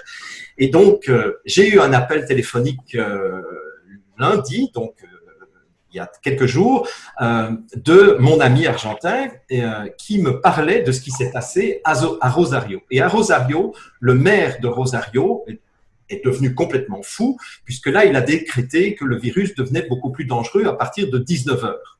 Voilà. Donc, du coup, il y avait un couvre-feu à partir de 19 heures. Donc, à 18h59, il n'y a pas de problème, mais à 19 heures, ça devient très dangereux. Bon.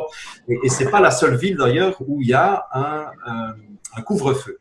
Et donc, ce maire de Rosario a dit fermeture des restaurants et des bars à 19 heures à partir de demain ou à partir de la semaine prochaine. Oui, c'était une semaine de délai. Et les restaurateurs, en une semaine, se sont ligués tous et ont envoyé chier le maire de Rosario. C'est-à-dire que le jour où tous les restaurants auraient dû fermer, ils ont tous ouvert. Il n'y en a pas un ou deux qui ont ouvert. Ils ont tous ouvert. Et qu'est-ce qui s'est passé? Eh bien, rien. Parce que la police était complètement débordée. Le maire s'est rendu compte qu'il était totalement impuissant. Et finalement, il est revenu sur sa décision et il a permis que les restaurants soient ouverts. Alors, les gens qui me disent encore dans les commerces, dans les restaurants, oui, mais tu sais, Jean-Jacques, on n'a pas le choix. Mais bordel de merde, qu'est-ce que vous attendez pour vous mettre d'accord avec les gens de votre ville, de votre quartier, de votre village et de dire maintenant, on envoie le gouvernement à la gare.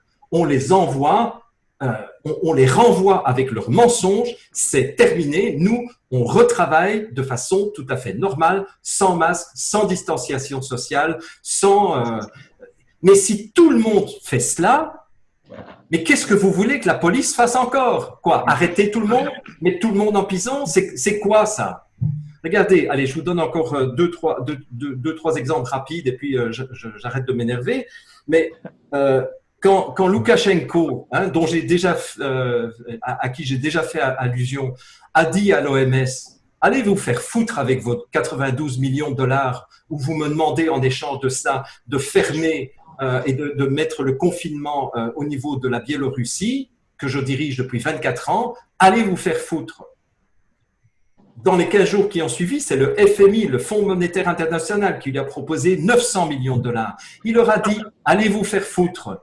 Et qu'est-ce qui se passe? L'OMS se retrouve en situation d'impuissance. En fait, ce que je veux faire comprendre à ceux qui nous écoutent aujourd'hui, hein, et c'est ce que Thierry nous disait tout à l'heure, à partir du moment où je dis non et où je suis dans ma puissance, l'autre qui était l'autorité qui voulait me soumettre n'a plus aucune autorité sur moi. C'est terminé.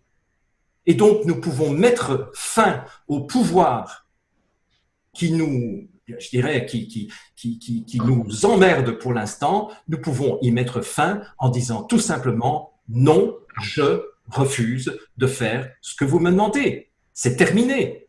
Le président de Madagascar, on lui a proposé 20 millions de dollars pour ne pas faire la promotion du produit à base d'artémisia. Lui aussi, il a envoyé paître l'OMS. Et à partir de là, cette bande de cons, ils se retrouvent mais complètement impuissants. Hein, c'est la fable du corbeau et du renard, et je termine par ça. Méditez, s'il vous plaît, sur la fable du corbeau et du renard. Parce que le renard, lui, il vient pour essayer de manipuler et pour essayer de soumettre le corbeau pour que le corbeau lui donne son fromage. Mais si le corbeau lui avait répondu, espèce d'imbécile, tu crois que je vais te donner mon fromage? Moi, on m'a déjà raconté la fable, hein, Jean de La Fontaine est passé avant toi. Hein. Mais le renard n'aurait plus aucun pouvoir sur le corbeau parce que le corbeau, simplement, ne devient plus complice. Donc, mon message aujourd'hui, et j'arrête là-dessus, c'est arrêter d'être complice par votre passivité, par votre silence, par votre refus de témoigner, par votre collaboration active. Parce qu'il y en a qui font des délations. Quand j'entends que dans mon village, il y a des gens qui ont dénoncé leurs voisins parce que leurs voisins avaient un cochon, 10 poules et 2 chèvres. Parce que, effectivement, on nous annonce une pénurie alimentaire au Canada pour cet hiver. Ça va être terrible. Et d'ailleurs, j'ai eu des informations assez inquiétantes de la part de gens qui sont dans la distribution alimentaire et qui me disent que au Canada, on va vivre des moments extrêmement difficiles cet hiver parce que les États-Unis sont déjà en pénurie alimentaire à cause du confinement où il y a manqué de main-d'œuvre. Et nous, au Canada, nous dépendons totalement du Mexique et des États-Unis pour nous nourrir en hiver. Donc, il y a des gens qui ont prévu pour leur famille un cochon, etc. Ils ont été dénoncés par leurs voisins et le responsable de l'urbanisme est venu trouver cette famille en leur disant vous n'avez pas le droit d'élever un cochon, etc. Et donc, vous éliminez tout ça. Moi, j'ai du mépris pour ces délateurs qui s'amusent à dénoncer les gens. J'ai vraiment l'impression de me retrouver au moment de la Deuxième Guerre mondiale. Voilà. Donc, maintenant, vous avez le choix. Vous avez le choix de dire non. Vous avez le choix de ne plus collaborer aux mensonges et surtout, vous avez le choix de maintenant témoigner de tout ce dont vous êtes témoin au niveau de votre boulot, quel que soit l'endroit où vous vous trouvez. Et les mensonges, ben, c'est l'apocalypse dont tu parlais tout à l'heure, Thierry. L'apocalypse, c'est la révélation, c'est le dévoilement. Alors, voilà. Super. Par rapport au problème de pénurie alimentaire, c'est vrai qu'on risque d'avoir des situations dramatiques. Mais là, j'aimerais rappeler une anecdote. Il y a un peu plus de 50 ans, j'étais à l'Institut d'Anne Wigmore, l'Institut Hippocrate à Boston. Il y a eu une tempête de neige qui a duré 3 jours. Et depuis l'Institut, on voyait les gens le matin qui faisaient la queue pour aller au magasin dans un froid à -30. Et dans l'Institut, on disait, nous, on peut rester 6 mois sans bouger parce qu'on mange des graines germées. Alors, si les gens mangent des graines germées, il y a à manger pour 20 milliards de gens sur cette planète. Alors, c'est parce qu'on mange des animaux et qu'on a tout ce système de folie qu'on risque la pénurie. Mais si les gens se rendaient compte, moi j'ai des champs de tournesol à côté de chez moi à Pierre-Latte, mais un seul champ de tournesol, les graines de tournesol, ça permet de nourrir 3 départements ou 4 départements français. Donc arrêtons d'avoir peur de la pénurie. On va devoir changer nos habitudes, mais ça va dans le bon sens. On va arrêter de faire venir des poulets de l'autre bout du monde et de manger des cochons. Enfin, tout ça, c'est un monde qui arrive à sa fin. Et la bonne nouvelle que moi j'ai apportée, qui je pense est une nouvelle très importante, c'est qu'on voit ce changement. Le discours de Robert Kennedy à Berlin, que j'ai mis d'ailleurs sur mon blog, le discours de David Icke à Londres, c'est des discours d'une puissance extraordinaire. C'est vraiment une révolution qui est en train de se faire, mais pas une révolution violente, un éveil des consciences. Et pour moi, c'est l'aboutissement d'une longue lutte, parce que moi, ça fait 50 ans que je dis que les vaccins sont toxiques, inefficaces et dangereux, et que ce n'est pas de la médecine, les vaccins. La médecine, c'est de soigner une personne après l'autre. Mais donner la même substance à tous, ça ne tient pas la route 10 minutes. Et on a toutes les preuves aujourd'hui qui montrent que chacun a un système différent du voisin. Donc, c'est pas possible de traiter tout le monde pareil. Mais aujourd'hui, ce qui a changé, nous, on a travaillé pendant 6 mois avec un petit groupe, on a beaucoup travaillé, pour amener la preuve absolue de ce qu'il y a dans le vaccin qui est en préparation. Et on a démonté toute l'histoire. On a regardé en détail tous les brevets qu'a fabriqué l'Institut Pasteur. Ils ont fait quelque chose de très subtil. C'est qu'ils ont pris un virus, puis ils l'ont bricolé, parce qu'un virus, on ne peut pas le breveter, c'est de la nature. Alors, ils ont bricolé ce virus, ils ont rajouté dedans le gène de la malaria, le HIV, des tas de trucs, et ils en ont fait un virus artificiel. Le Covid, c'est un virus artificiel. Et leur objectif, c'est qu'une fois qu'ils ont le virus artificiel, ils peuvent faire le vaccin. Et c'est ce qu'ils ont fait. Mais derrière ce vaccin, qui est déjà, ils en ont des millions de doses qui sont prêtes à nous injecter, mais le pire, c'est que dans ces vaccins, ils ont mis des nanoparticules pour que nous soyons tous pucés. Alors, il y a des gens qui ont la peine à comprendre ça, mais le brevet de Microsoft, il est très clair quand on sait le lire. Il y a des nanoparticules dans ces vaccins qui sont déjà préparés, et ces nanoparticules feront que vous n'échapperez plus au système de contrôle. Parce que vous serez dans une vibration où, grâce à la 5G, vous ne pourrez plus aller à la banque si vous n'êtes pas vacciné, vous ne pourrez plus avoir de l'argent. Enfin bref, tout ça, c'est un système totalement dément. Mais on a toutes les preuves qui montrent ça. Et on a fait une vidéo de 8 minutes, que je vous conseille d'aller voir si vous ne l'avez pas encore vue, qui a déjà été vue par 2 ou 3 millions de gens. 8 minutes dans lesquelles on montre la responsabilité de l'Institut Pasteur. Ce ne sont pas les Chinois qui ont fabriqué le virus et le vaccin, c'est l'Institut Pasteur. Et c'est ce qu'on a apporté, tellement documenté par des dizaines et des dizaines de preuves, qu'on ne peut pas nous attaquer en calomnie. Si on disait la moindre chose qui est fausse en attaquant les dirigeants de l'Institut Pasteur, on aurait déjà des procès sur le dos. Mais tout ce qu'on dit est parfaitement documenté. C'est ce que disait aussi Perron à la télévision. Il écrit un livre, il dénonce tout le système, et il dit personne ne peut m'attaquer. Tout ce que je dis, c'est la vérité. Or, on ne peut rien contre la vérité. Si je dis des choses, des calomnies, je dis là, on peut m'attaquer. Mais si j'amène des faits qui sont documentés et qui ne sont pas contestables, nous sommes inattaquables. Et très franchement, cette vidéo, allez la voir, faites-la circuler, relisez la documentation qui va avec, c'est un peu le même genre de document qu'on trouve aussi sur le site de Thierry Bécourt, c'est que quand les gens se donnent la peine d'aller chercher, la documentation, elle existe.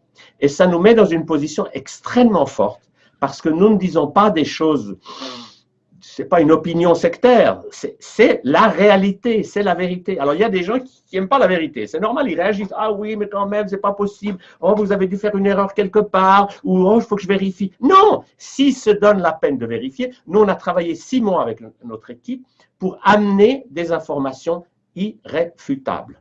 Et quand vous donnez ça à des gens, ils ne peuvent pas dire c'est pas vrai. Donc, ils sont obligés de se réveiller. Et je pense que grâce à ça, le temps de l'éveil va venir. Vous savez, la grand-mère Mérieux, ce qui est un drôle, Mérieux, c'est les fabricants de vaccins de Lyon en France. La grand-mère Mérieux a dit une fois au docteur Joël Niguer, vous savez, moi, j'arrête pas de dire à mes enfants et petits-enfants que ce qu'ils font, c'est des cochonneries. Alors, elle Niguer, elle a dit, mais Madame Mérieux, Mais je ne peux pas dire ça, ça va me faire… Elle a dit, vous dire ça à qui vous voulez, c'est ce que je pense. Et je ne mâche pas mes mots. Donc, il faut se réveiller. Si la grand-mère Mérieux a cette vision, nous pouvons aussi l'avoir. Il faut sortir de ce monde des vaccins de Big Pharma. C'est une énorme et colossale, gigantesque industrie qui n'a qu'un but, c'est de nous asservir, de nous tuer par millions et d'asservir ceux qui survivront. Donc, il faut se réveiller et c'est le temps est venu. Réveillons-nous, prenons-nous en main, désobéissons, changeons les choses et rien ne pourra nous arrêter. Voilà. Thierry, vous voulez réagir? Oui, parce que, évidemment, mais espèce de bande de guerriers, qu'est-ce que je suis content d'être avec vous. En fait, à propos de Mérieux, j'ai appris que la famille Mérieux, les enfants de la famille Mérieux ne sont pas vaccinés. Non, bien sûr. Voilà. Mais les enfants de Bill Gates Bill Gates non plus. Non, et bizarre, hein? Et Madame Trump disait, quand son mari était élu, les gens riches aux États-Unis ne vaccinent pas leurs enfants. Et nous, on avait fait, il y a déjà 30 ans, on avait fait une recherche chez tous les pédiatres de Genève et on avait vu que presque les 2 tiers ne vaccinaient pas leurs enfants. Alors, ça avait fait du bruit parce que les gens allaient avec l'article de journal qu'on avait fait, disaient, docteur, vous vaccinez vos enfants, écoutez, ça ne vous regarde pas. Mais si, ça me regarde. Pourquoi vous voulez vacciner ma fille si vous ne vaccinez pas la vôtre? Donc, ça avait fait un petit scandale à l'époque. Mais les gens conscients ne peuvent pas continuer à vacciner parce que pour vacciner, il faut avoir le masque sur les yeux. Il ne faut pas vouloir voir la réalité. La réalité, c'est que nous sommes dirigés par des plutocrates qui sont des fous dangereux et qui sont des assassins incroyables, des génocidaires.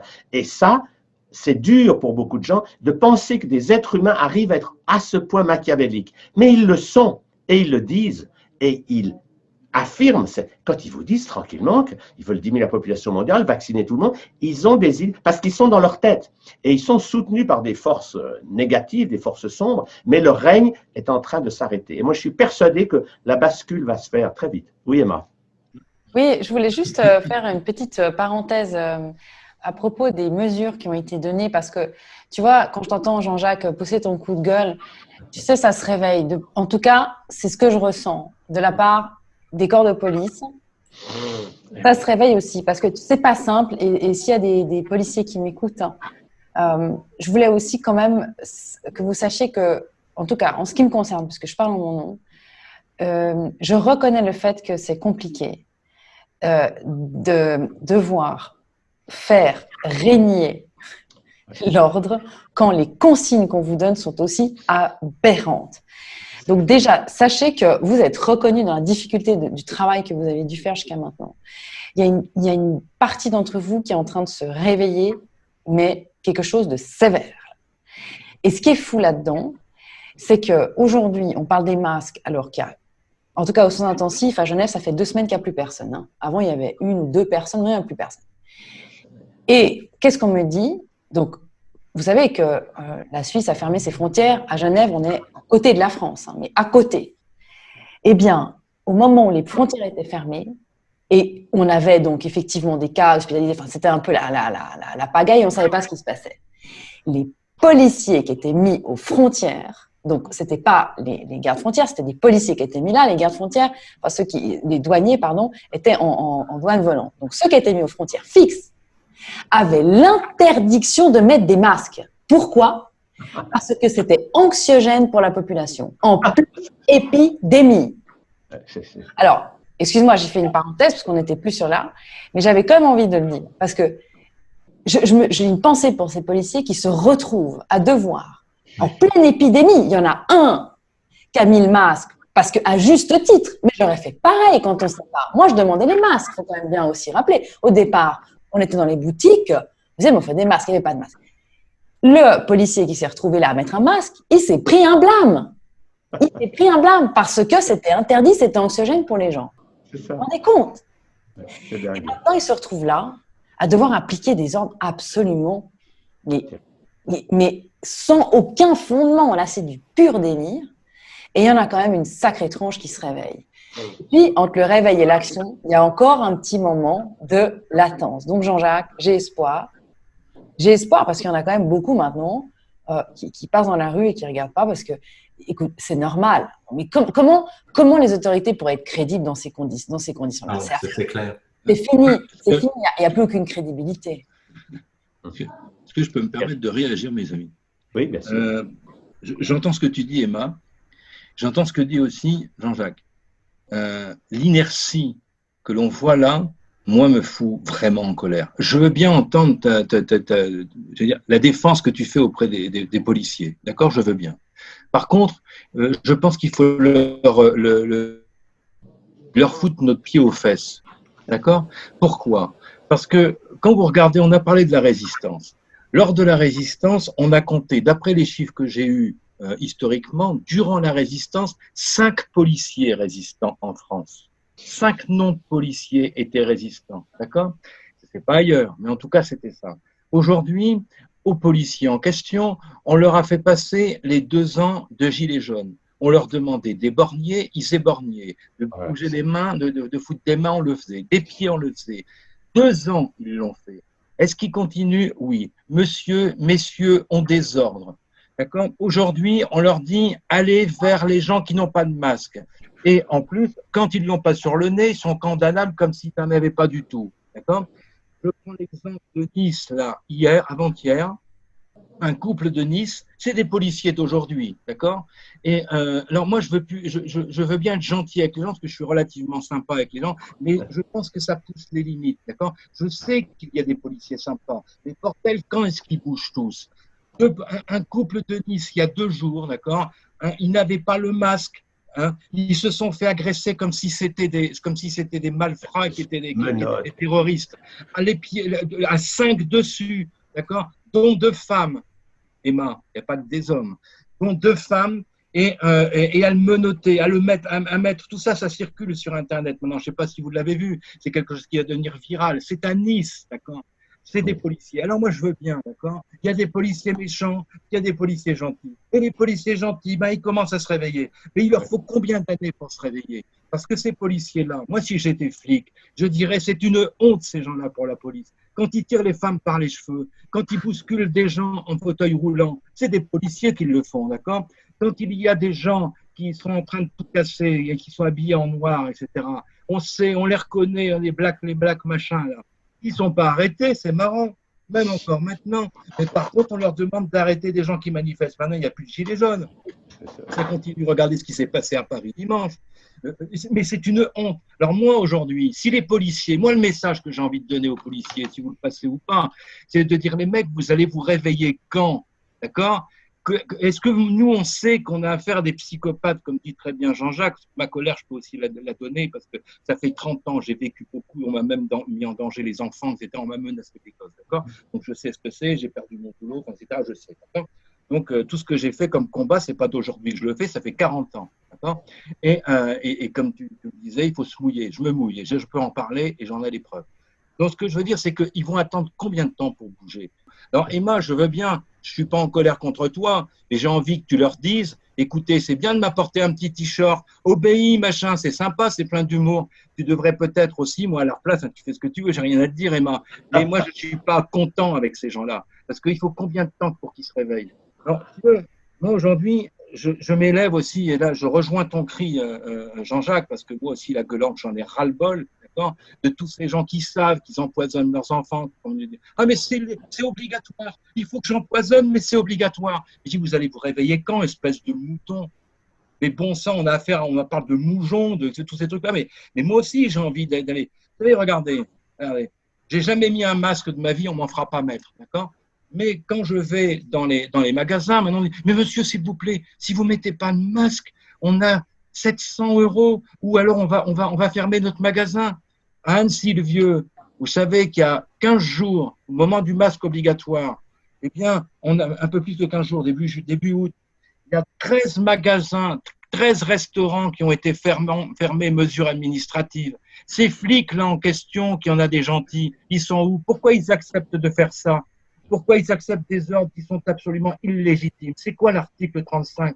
Nous avons le devoir, en tant que citoyens et que flics, je ne sais plus quel article c'est pour eux, de dire non à des ordres illégitimes.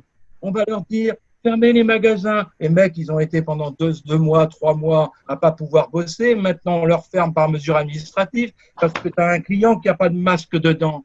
Eh bien, là aussi, je leur ai dit, comme toi, Jean-Jacques, je vais dans ton cri. Nous sommes des mecs, bordel. C'est quand on va se lever? Combien de fois je dis aux flics, mais vous avez quoi là? Quand est-ce que vous allez vous lever à dire non? On vous oblige à dire non. Et vous allez aller fermer des magasins parce que là, on a vu qu'il n'y a pas de masque et que le mec qui travaille derrière ses fourneaux, qui n'en peut plus parce qu'il fait cuire ses pizzas, et puis qu'il prend masque, on ne peut plus. Ah, mais il n'y a pas de masque, off, on ferme votre magasin. C'est normal, ça, que les flics fassent ça? Non. Alors, une dernière chose avant de quitter ma colère aussi, c'est qu'en fait, je ne mets pas de masque, d'accord? Mais quand on me dit, ben voilà, monsieur, attendez, monsieur, s'il vous plaît, les flics vont passer, attention, c'est ça les flics, c'est ça leur boulot, bon sens. Est-ce que c'est ça leur boulot aux flics? Moi, je vais leur dire dimanche, devant le tribunal de Genève, de Chambéry, pardon, et on le redira à Genève le 12 avec Chloé, etc. On leur dira, c'est quand vous vous réveillez que vous êtes avec le peuple, parce que c'est votre boulot, pas avec les psychopathes, comme tu leur dis, les psychopathes meurtriers, tout ça. Bon sang, il faut qu'ils se lèvent, il faut qu'ils soient avec nous. Donc, quand on me dit, monsieur, vous mettre un masque, vous comprenez, ok, alors je mets un masque, et je fais ceci, d'accord? Et je mets mon masque, attendez un petit peu, je perds mes lunettes, parce que moi aussi, je suis en colère, bon sang, parce que j'en ai ras-le-bol de me battre depuis 40 ans devant ces gens-là, et puis je mets mon masque, mais là, vous voyez ce que c'est comme masque? C'est un masque que j'ai retrouvé de mon beau-père dans son jardin pour quand il mettait avant des produits chimiques et puis ou alors il était menuisier pour ne pas respirer la poussière du bois, d'accord? Donc je mets ça, évidemment, c'est pas le masque de con là qui font éternuer mon fils pendant 30 minutes après une journée de masque à l'école, d'accord? On sait qu'en plus les masques sont toxiques, donc comment ils sont faits? Et je mets ça, mais je le garde au cou. J'ai bien un masque.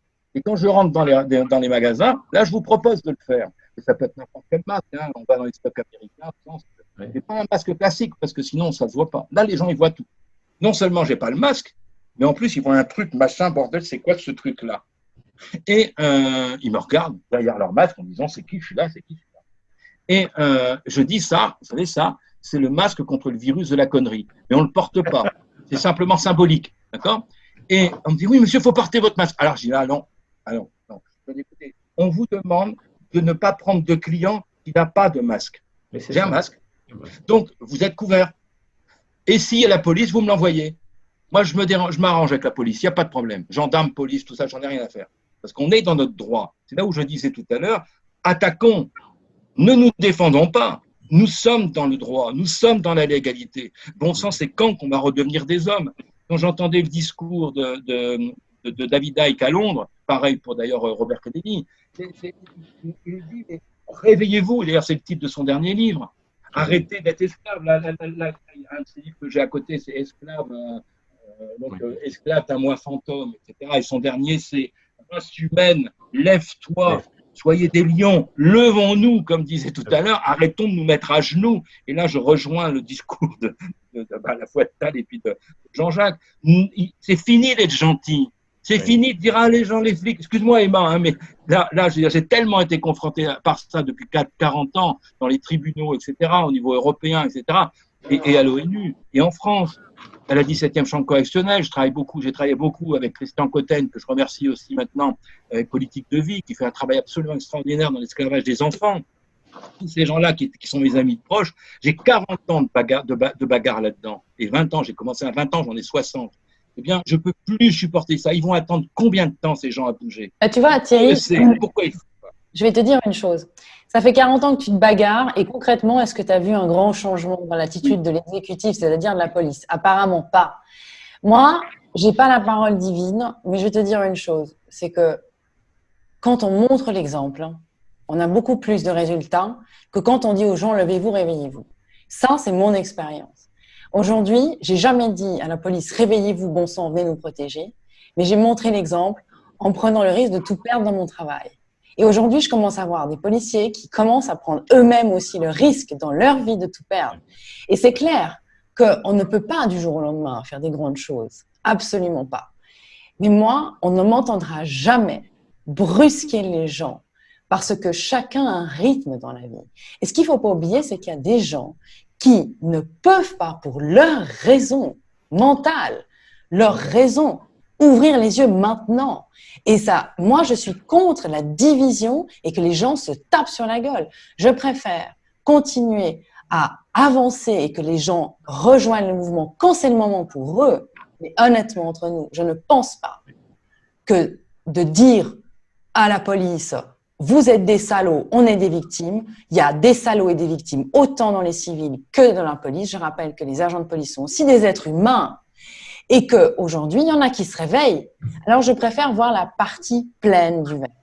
Et pour moi, un agent de police, il travaille, c'est sa fonction, mais derrière, il y a un être humain. Vraiment. Que ça soit dans les médecins, il y a des salauds partout. Il y a aussi des médecins qui sont de vrais salopards et qui ont été de vrais salopards aussi pendant cette crise et se sont révélés. Mais aujourd'hui, ce qui se passe, c'est que la situation actuelle révèle la vraie identité de chacun, peu importe son métier. Et ceux qui sentent l'appel à l'action, ça sera irrésistible pour eux. C'est tout.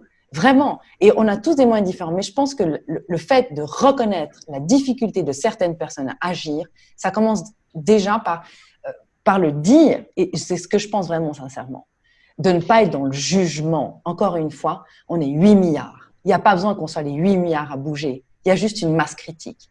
Et chaque jour qui passe, la balance commence à se remplir sérieusement au niveau de la masse critique. Voilà ce que j'avais envie de te dire. Très bien. Alors, nous terminons comme chaque fois par un petit tour de table positif. Alors, on va commencer par Jean-Jacques.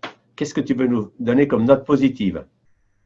Oui, alors donc moi je n'ai encore jamais porté une seule fois le masque dans les commerces, mais j'ai ceci dans ma poche au cas où on me demanderait de porter le masque. Donc j'ai trouvé sur un site de vente par correspondance un string. Mais avec des gros trous, parce que de toute façon, voilà. Donc comme ça, je peux quand même respirer, mais jusqu'à présent, je n'ai même pas dû le porter. Voilà. Bon, alors sinon, au niveau, je dirais, au niveau positif, d'abord, je voulais annoncer que je participe à une journée spéciale, un congrès qui est destiné aux propriétaires de PME, de petites et moyennes entreprises au centre du Québec, dans la région de Drummondville. Donc, je mettrai les coordonnées sous cette vidéo. Et donc, ce congrès est destiné aux propriétaires de petites et moyennes entreprises pour justement leur faire passer le message. Nous serons 3 conférenciers, un conférencier juriste, un qui est spécialisé dans la politique et moi, pour justement soutenir les propriétaires d'entreprises et pour les fédérer de telle sorte qu'ils puissent s'organiser et dire non à un processus qui est en train de les mener tout droit à la faillite. Je rappelle qu'on en est à déjà plus de 20 000 faillites depuis le début du confinement, rien qu'au Québec, alors que le Québec, c'est quand même un petit pays en termes de nombre d'habitants. Donc ça, c'est déjà, je dirais, pour moi, quelque chose qui est très encourageant. Et sinon, je continue à faire appel à votre collaboration pour amener des informations sur un site que je viens de créer. Il y a une dizaine de jours, il y a déjà plus de 2000 personnes qui sont actives sur ce site et qui déposent des documents qui vont servir à la fabrication de petits feuillets d'informations qui pourront être multipliés, qui pourront être diffusés à travers la population. Je pense que vraiment, on a besoin de ce genre de petits supports pour, je dirais, pour aider les gens à se faire une idée et sortir de leur sidération. Et le fait qu'en une semaine, on ait accueilli déjà plus de 2000 collaborateurs pour ce travail, c'est génial. Donc, ça bouge, mais je fais appel maintenant aussi aux témoignages de personnes qui sont témoins de quelque chose et je fais appel aussi aux journalistes qui en ont marre de répéter des mensonges pour que vous aussi, les journalistes, vous fassiez maintenant le travail de dire on en a marre de continuer à répéter les mêmes choses. Voilà. Super. Et toi, Emma? Eh bien, j'annonce, pour ceux qui ne savent pas encore, le 12 septembre, il y aura une manifestation à Genève à la Place des Nations. Et à partir de 15 h, c'est entre 15 et 17 h. Donc, ça sera fixe sur la Place des Nations, qui est une place assez vaste à Genève. Donc, venez nombreux. J'espère que le temps sera sec. Il va y avoir plusieurs interventions. Vous pourrez entendre différentes personnes. Moi, je vais aussi prendre la parole. Et puis, Chloé, vous pourrez aussi entendre Chloé et d'autres personnes aussi que vous connaissez peut-être pas encore. Donc, voilà, je vous annonce cette manifestation qui est autorisée. Hein. Ce n'est pas une manifestation sauvage dans les champs. Et, et là, il y aura des avocats qui vont parler, il y aura des médecins qui vont parler, il va y avoir un certain nombre d'intervenants. Et donc réservé le 12 septembre à Genève, à la Place des Nations. Merci, merci beaucoup. Thierry. On va finir aussi avec des bonnes nouvelles. Là aussi, pour les manifestations qu'on annonce effectivement sur nos sites et tout la manifestation du 12 à Genève, et celle du 6, donc, dont j'ai parlé tout à l'heure, donc à Chambéry, face à la cour d'appel de Chambéry, avec entre autres l'intervention de Tal, d'un avocat, Jean-Pierre Joseph, de Serge Rader, enfin, etc., un certain nombre de aussi, évidemment, présenter ce qu'on a présenté tout à l'heure. Et donc là, le 6 à 14 heures. Pour finir, j'aimerais bien donner deux choses. Alors, sans vouloir être dans la contestation, c'est qu'en fait, je comprends en fait qu'on puisse être, et je partage ton avis, Emma, crois-moi, je partage ton avis, et c'est juste et légitime. Par contre, je pense qu'il faut de tout. C'est-à-dire que c'est pas suffisant.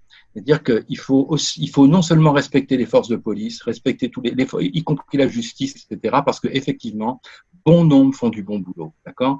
Bon nombre n'osent pas, et je pense que là ici, les chiffres de la police, tout comme dans les enseignants d'ailleurs, c'est 20% du personnel qui se met en maladie, je pense. Ça, ouais. Parce qu'ils ne peuvent plus accepter le système. Donc, effectivement, je vois ça. Je discute avec beaucoup de forces de police, etc., qui, effectivement, je fais le même constat que toi, en France aussi, en Savoie aussi, et qui disent, là, on en a marre, on n'en peut plus, c'est un système pas possible. Par contre, il est nécessaire aussi, bon, ça, c'est plus peut-être la force masculine et féminine, hein, moi, je suis un homme, hein, donc je le dis, j'ai aussi pas mal d'expérience dans le domaine, c'est de dire qu'aussi, ils ont besoin aussi de se faire réveiller, ces gens-là, et pas simplement la justice, la police, la justice aussi, et la scène d'Israël. Il faut de tout, d'accord. Le pacifisme ne suffit pas. L'attitude pacifique juste ne suffit pas. D'ailleurs, à ce propos-là, durant la Seconde Guerre mondiale, il y a eu 2 ans de manifestations pacifistes avant que les pays des Alliés donc entrent en guerre contre Hitler. Hitler ne demandait que ça. Les pacifistes ont retardé l'entrée en guerre des Alliés pendant 2 ans. Et en disant plus jamais ça, il y a eu 14-18, c'est qu'on n'a plus envie. Donc plus jamais ça. Et pendant ce temps-là, les politiques, ils ne savaient pas quoi faire. Effectivement, il y avait plein de manifestations partout en disant non, on ne veut plus la guerre, on ne veut plus la guerre. Pendant ce temps-là, Hitler, très content, il annexe la Pologne, et etc. Il fait tous ces trucs. Et puis pendant ce temps-là, ces gens-là, les méchants, les psychopathes, eux sont bien contents, ils continuent, eux ils ne cherchent pas à savoir. Je veux dire, aujourd'hui, c'est urgent ce qui est en train de se passer.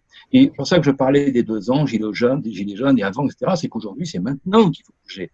On n'a plus le temps de dire maintenant, et le vaccin, il arrive là. Est-ce que les militaires dont parlait tout à l'heure Jean-Jacques vont effectivement intervenir et ça? Il est temps maintenant, il faut bouger. Et des fois, un bon coup de trick, ça fait du bien aussi. Et dernière chose, je voudrais finir par quelque chose de très positif. Parce que même tout ça, je pense que c'est possible. Moi, je suis très, très optimiste par rapport à ce qui est en train de se passer. J'attendais que ça depuis très longtemps. J'ai commencé par l'optimisme et je voudrais finir par l'optimisme. Comme je vous disais tout à l'heure, je suis astrologue. Et je travaille beaucoup sur la symbolique des signes. Or, les signes astrologiques, les 12 signes, représentent les 12 travaux d'Hercule au niveau de la mythologie. Comme les 12 étoiles du drapeau européen, en passant. Hein, les 12 étoiles qui se retrouvent autour de Marie, enfin, etc. Toute cette symbolique, elle est là. Bleu et jaune, c'est pas pour rien. Qui a été aussi mis à l'envers. L'Europe qu'on a maintenant, c'est certainement pas le projet du départ. Et en fait, dans le signe du Scorpion, eh bien, c'est le signe de l'hydre de Lerne. Et lorsque Hercule va devant son maître pour qu'il lui dise quel est mon prochain travail, le maître lui dit, écoute, tu dois aller dans tel village, tu es l'hydre de Lerne qui mange tous les habitants. Et l'hydre de Lerne avait 7 têtes ou 9 têtes, je ne sais jamais, qui représentaient les 7, 9, je ne sais plus. 7. Les 7 représentaient les 7 péchés capitaux. Et Hercule, très facile, lui, costaud, son épée, il coupe les têtes. Et il se retourne, il revoit non plus 7 têtes, mais 14. Il recommence, il recoupe les têtes. Et c'est plus 14, c'est 28. Et là, il se dit, waouh, il y a un problème. Plus je coupe les têtes, et ça c'est pour revenir à ce que tu disais Emma, c'est une des façons d'agir aussi, ça ne va pas. J'utilise la force, je coupe les têtes, plus je les coupe, plus elles repoussent. Donc c'est pas comme ça que je dois faire. Il se met au bord de la mare. Écoutez bien, la mare, c'est le marais. Vous entendez Trump qui dit on va assécher le marais. C'est ça. On est là-dedans. Et qu'est-ce qu'il se dit? Cette hydre se nourrit du mal, des mensonges, enfin des péchés capitaux, la puanteur, enfin tout ce qu'on peut imaginer dans la mare. Il a l'idée géniale et il se dit ok, je dois rentrer dans la mare. Et si je soulève l'hydre et que je la décolle de la mare, eh bien, elle va s'assécher, elle va mourir. Et c'est effectivement ce qu'il fait. Il va dans la mare. Ça veut dire que nous devons aller dans les problèmes aussi, dans nos propres problèmes à nous, dans notre propre mare, et aller soulever l'hydre, la mettre à la lumière. C'est ce qu'on est en train de faire. C'est l'Apocalypse. On révèle les choses. Et c'est ce qui est en train de se faire. Et quand on voit, et donc quand il l'élève, il la décolle du marais, l'hydre s'assèche et elle meurt. Eh bien, c'est l'assèchement du marais. Et c'est ça le beau message que je voulais vous passer pour conclure. Et je vous remercie de m'avoir invité. C'est que nous sommes dans l'assèchement du marais. L'hydre est en train de crever. Elle n'est pas encore morte, mais ça vient. Elle ne va pas durer longtemps d'ailleurs, parce que nous on voit qu'à la suite par exemple de notre vidéo, le directeur, M. Hudson, directeur de Sanofi, a dit que le vaccin, ça serait pour mars l'année prochaine. Donc il est déjà en train de botter en touche. Donc ces gens-là, ils sont en train de perdre pied. Moi, dans la même ligne que ce que faisait Jean-Jacques, j'ai aussi un masque. Un masque avec plein de trous. Mais je suis masqué avec ça, on ne peut pas me dire que je n'ai pas de masque. L'autre chose que j'ai trouvé, j'étais sur un marché. Et puis, je ne voulais pas mettre de masque et tout le monde était sur ce marché. Et tout d'un coup, j'ai vu des fumeurs. Alors, je suis entré dans un magasin et j'ai acheté un cigare. Et comme j'avais mon cigare, ben, je n'avais pas besoin de masque. Je n'avais pas besoin de le fumer. Alors, je me suis promené, j'ai fait tout le marché avec mon cigare. Et j'étais mort de rire. Personne ne pouvait me dire une remarque. Quand on voit un fumeur, alors l'autre technique, c'est que vous prenez un sandwich ou une glace à la vanille ou une fausse glace et vous avez votre truc à manger. Et personne ne peut vous attaquer. C'est juste pour l'humour. Moi, je termine aussi sur une note très positive. Je pense que nous sommes à un moment fantastique de l'histoire de l'humanité qui est vraiment l'éveil d'une conscience planétaire. Le bon côté de ce Covid, c'est qu'on a pris conscience qu'on était tous, il n'y avait plus de frontières. Il n'y avait plus, ça c'est leur affaire. Non, on est tous dans le même bateau. Et on est tous en train de prendre conscience que notre futur, c'est d'arrêter tout ce qui n'a pas marché dans le passé. Les guerres, les conflits, l'obéissance à autrui, etc. La clé de notre futur, c'est que chacun se dise, je sors de la peur, parce que la peur, ça fait que je donne mon pouvoir à quelqu'un d'autre, je lâche ma peur, je me centre et j'obéis à ma voix intérieure. Et ça, c'est ce qui est en train de naître. C'est l'éveil d'une humanité de gens conscients qui font ce qu'ils sentent de juste. Point. Et chacun va trouver sa façon, mais il va faire ce qui est juste pour lui. Il va arrêter d'obéir à quelqu'un d'autre. Voilà le message. Je peux vous rajouter une toute petite chose juste avant qui me vient comme ça, qui me semble importante. On a tous entendu parler de Guantanamo. Oui. Hein, Guantanamo qui était effectivement, on était normalement destiné aux terroristes que l'on créait nous-mêmes d'ailleurs, que l'on finançait en parallèle. Oui. Aujourd'hui, est-ce que vous savez combien il y a de pensionnaires à Guantanamo? Il y en a beaucoup. Non, il y en a 6. Il y a 6 pensionnaires à Guantanamo aujourd'hui. Or, depuis un an et demi, 2 ans, l'administration Trump a dépensé 500 millions d'euros, vous pouvez le vérifier tout ça, hein, pour agrandir Guantanamo. Est-ce que vous pensez que c'est pour 6 prisonniers? Et vous regardez les avions, ça vole de partout au-dessus de Guantanamo. Tout ça, vous pouvez le vérifier. Et en parallèle, il y a 180 000 actes d'accusation, mandats d'accusation dans le monde par l'administration Trump, dont Bill Gates, Soros, etc. 180 000. Moi, j'ai comme l'impression que Guantanamo est en train d'agrandir pour accueillir cette population. C'est ça. Ça aussi, c'est un beau message. Bien, merci à tous. Et puis, bonne semaine à tous. Merci. Merci, Tal. Merci de nous avoir invités. Merci. À bientôt. À bientôt. Et Emma au 12 ou au 6 Au 12. Tal au 6. Salut.